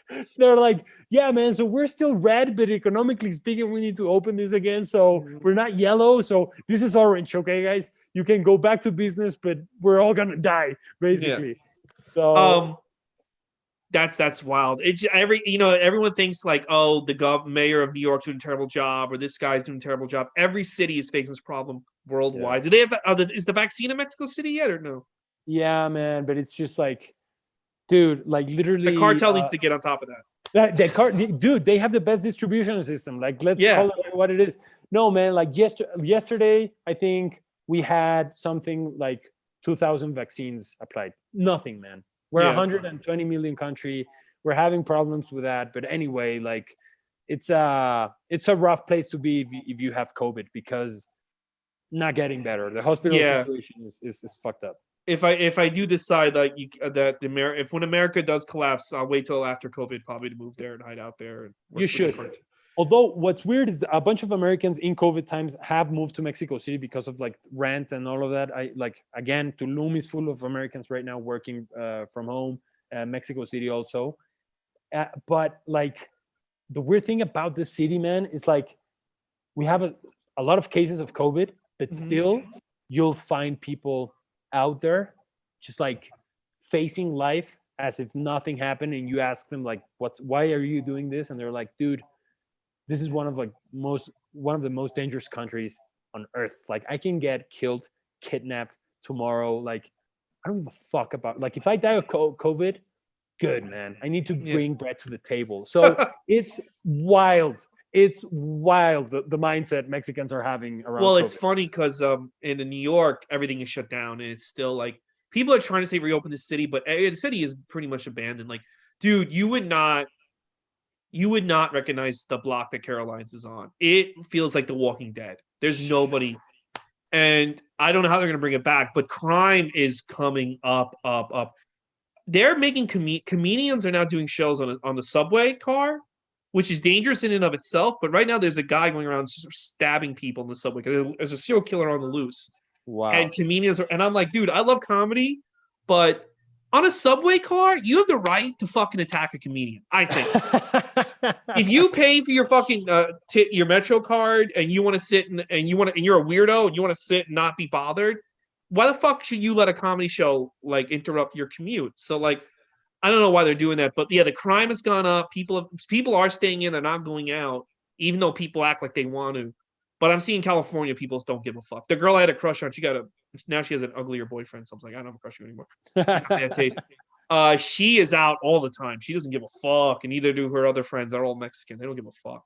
Yeah, man. I mean, I don't know. I think again, fucking 2020, 21, it's just surreal. I don't know what's real anymore. I don't know if I'm like, it feels dreamy sometimes, to have this fear built up and then seeing people in the beaches like having fun and shit. So and weird. Like, yeah. Instagram is a bitch because like Instagram fucks with your head. Yes.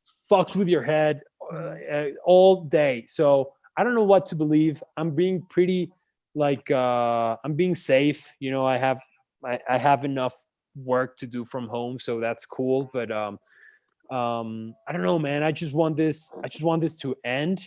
But I kind of know we're not gonna have normality until 2022 at least. Like that's what I'm playing. That's why I'm reading my books and I'm playing because I'm like, you know what, I want to work on a project. You're doing the right thing, man. Change, adapt, and like fuck everything else. Yeah. Felix, I got one more question to ask you about Mexico City because I have this theory. So I went to 2 restaurants in Mexico City, Mexican food, right? Yeah. Delicious food. But every place had a side dish. It was either rice and beans or spaghetti. Yeah. And everyone had the spaghetti. So I said, I got to try Mexico City spaghetti. And it was the worst. Everything else was delicious and incredible and life-changing. The spaghetti was the worst fucking shit I've ever had in my fucking life. Do they not have any Italian restaurants over there? Dude, we have very good Italian restaurants. This is something I need to dive in. I'm sorry for that experience. Yeah, because this was like a Mexican restaurant, and I'm like, they must not have Italian food because everyone ordered this, and I said and I ate it, and I wouldn't say it was bad, but I asked them, do you like spaghetti? It's delicious, and I'm like, okay, it sucks, man, and it's not only a Mexican thing. In Venezuela, we have the same issue. South America has the same issue. Here's the thing: pizza and spaghetti was pushed by American imperialism as the great food you could have, because it's all wheat, and also burgers. So for that demographic, spaghetti is fancy, but they never learned how to cook spaghetti from an Italian.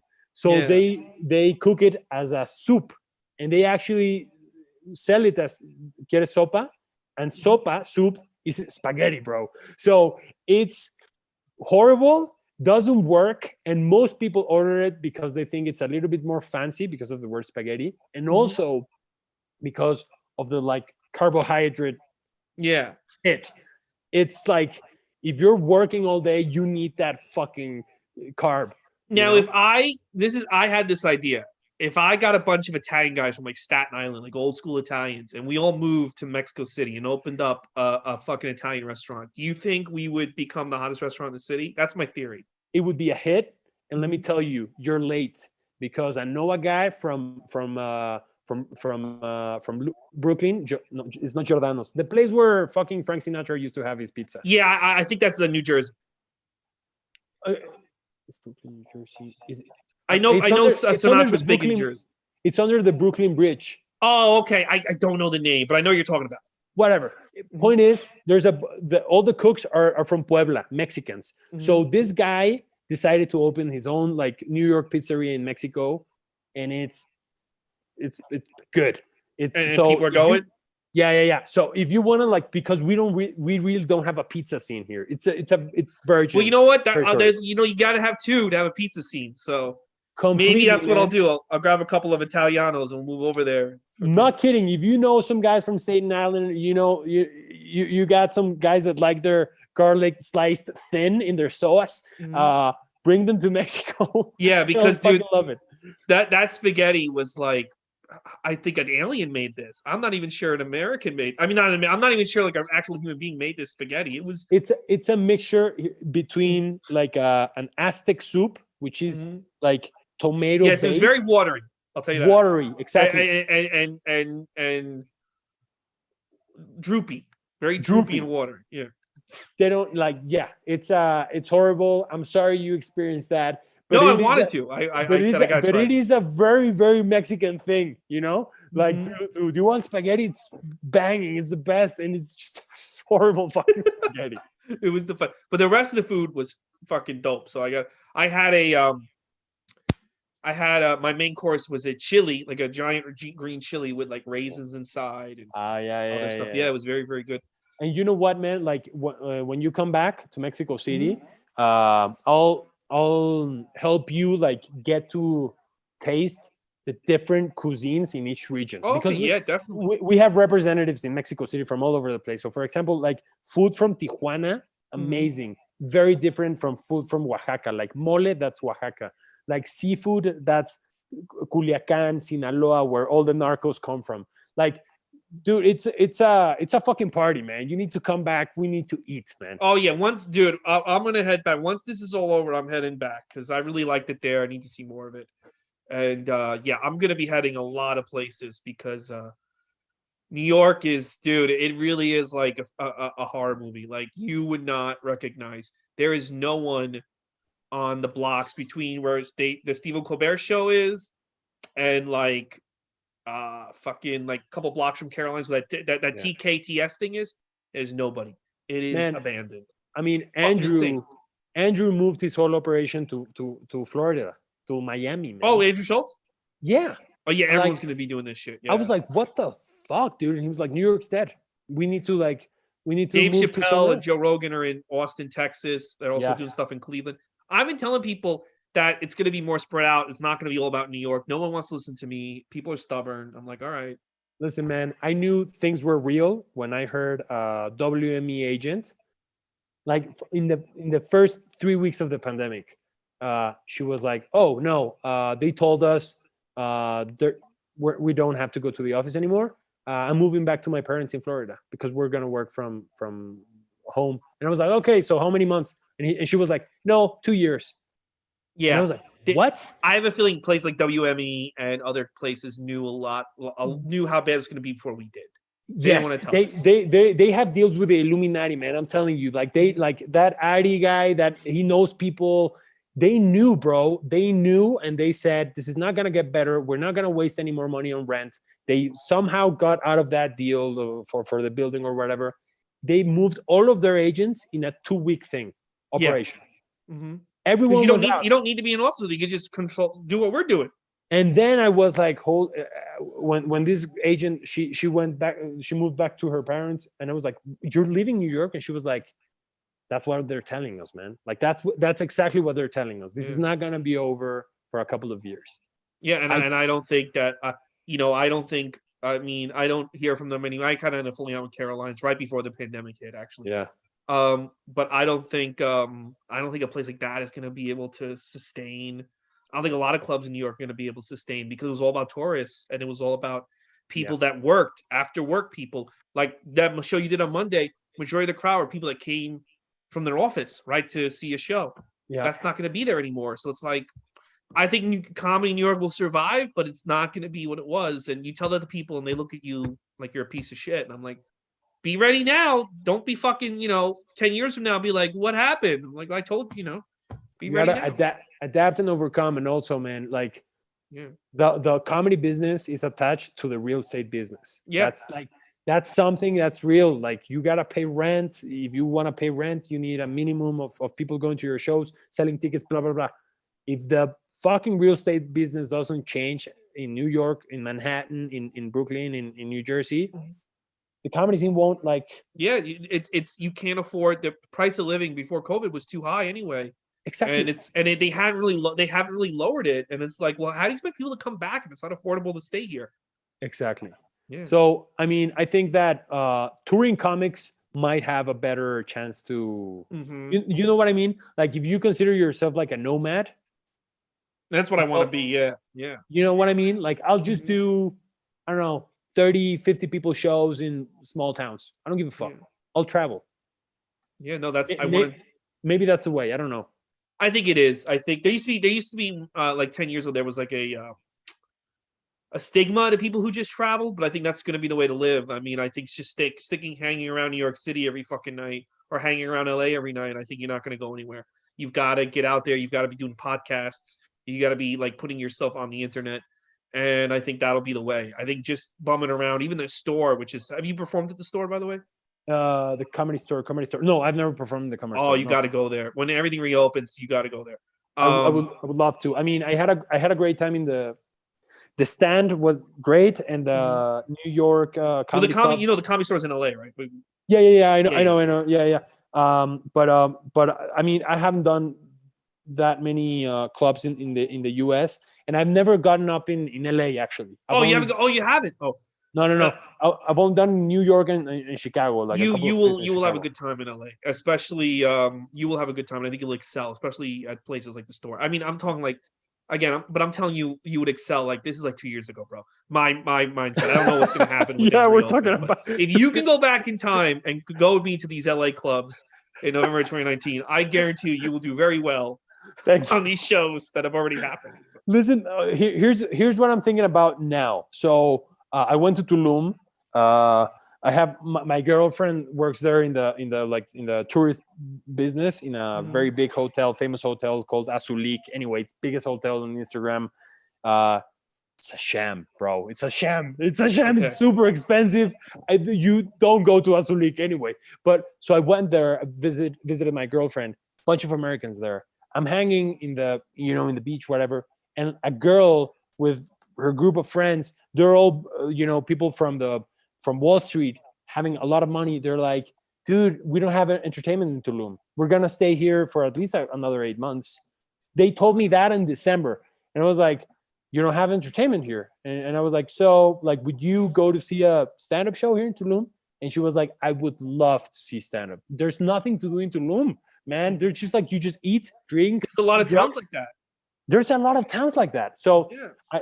I was thinking, I'm maybe gonna work this up in the next couple of months, calling a couple of comedians, man, working it out with the hotels and just calling. What if I called you, Ray, and I was like, Ray, you have a paid trip to Tulum. It's COVID times, I know, but you have a paid trip to Tulum. You'll do 4 shows. You'll get paid, and you'll have a nice weekend in I'd Mexico. fucking do it. Yeah. You'd fucking Especially do after it, I take the vaccine, I'll fucking do. Yeah. That fucking right?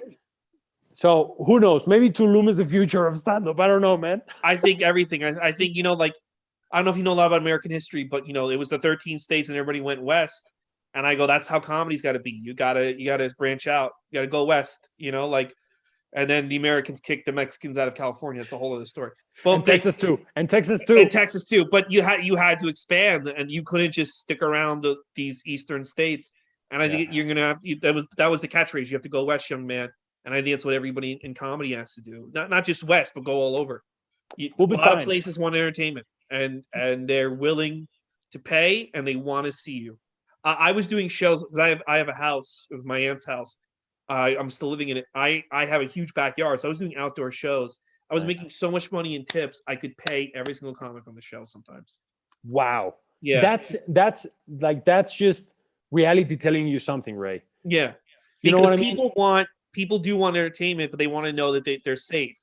They want to feel Exactly. safe, and they want to reward the artists. And I think a lot of people thought when they were paying these high cover charges at the comedy clubs that money was going to us, and it wasn't.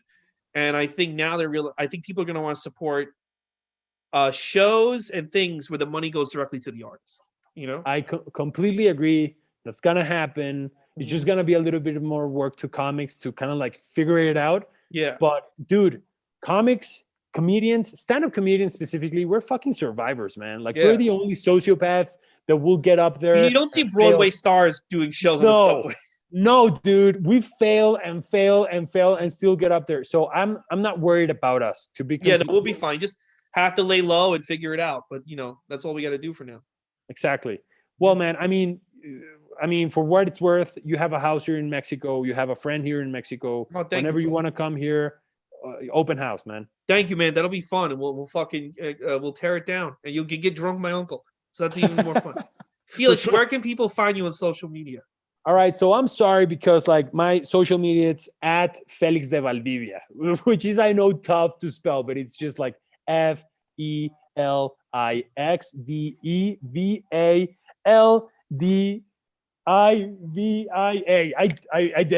I did it. I spelled it right. Yeah. Okay, cool. Okay. Well, yeah, you're posting. Are you posting? I noticed a lot, but they're in Spanish. Are you posting like sketches or? So I'm doing a character right now, which is basically a newscaster, sports newscaster, who's a complete idiot. You got to Mhm. understand, Mexicans, we love soccer. We get very passionate about soccer, and that there has been feast fights in like sets with like sportscasters because they take their job super seriously. So I'm doing a character. We'll probably, use that character named Diego Varela to go to, if the Olympics in Tokyo, like if they do them, a network told me that they might hire that character to actually go to Tokyo and report from Japan. I don't know, but Wow. other I mean apart, I mean, besides from that, I'm not really engaged in social media. I suck at it. I'm sorry. I don't know how to do it well, but you might find me there, and I'll I'll update my followers about what's up with my Oh, life okay, and cool. career and all Yeah, that no, stuff. no, it's a cool page. I just was curious because I know it was all in Spanish. Yeah. Guys, if you like this, it's your first time listening to the podcast, whether you're a fan of Felix or a fan of Coco, we've done every Pixar movie from this up until Coco. We're gonna keep going until we get to Soul, and then we're gonna move on to season 3. I also did in season 1 every Disney animated film from Snow White to Frozen 2. Please subscribe to the podcast, Goots' Disney Pod on iTunes. And also follow me on social media at Ray Goots at Twitter and Instagram. And follow the podcast on Instagram at Goots' Disney Pod. And Felix, this was an amazing episode. I want to thank you so much for coming on, talking to me about Coco and Mexico City and the shitty spaghetti they have over there. Thank you so much, man. It was a pleasure talking with you, and congratulations for this show, man. It's like having a podcast about like Disney Pixar movies in this horrible dark times. I don't know. It's what we need, bro. Thank you so Yeah. much. No, it's fun. You know, the great thing about these movies is it's all every week is a different topic. Like it's a different area to talk about, and these movies lend themselves to interesting paths. So it was Sure. great to touch base with you about Mexico and Day of the Dead, and like I said, the beheadings. You gotta love beheadings. So Yeah, you gotta love it. That's all right, a nice guys. way to go. That's a nice way to go. Yeah, we'll see you next week for oh yeah, next week is Incredibles 2. I'll see you then. But thank you.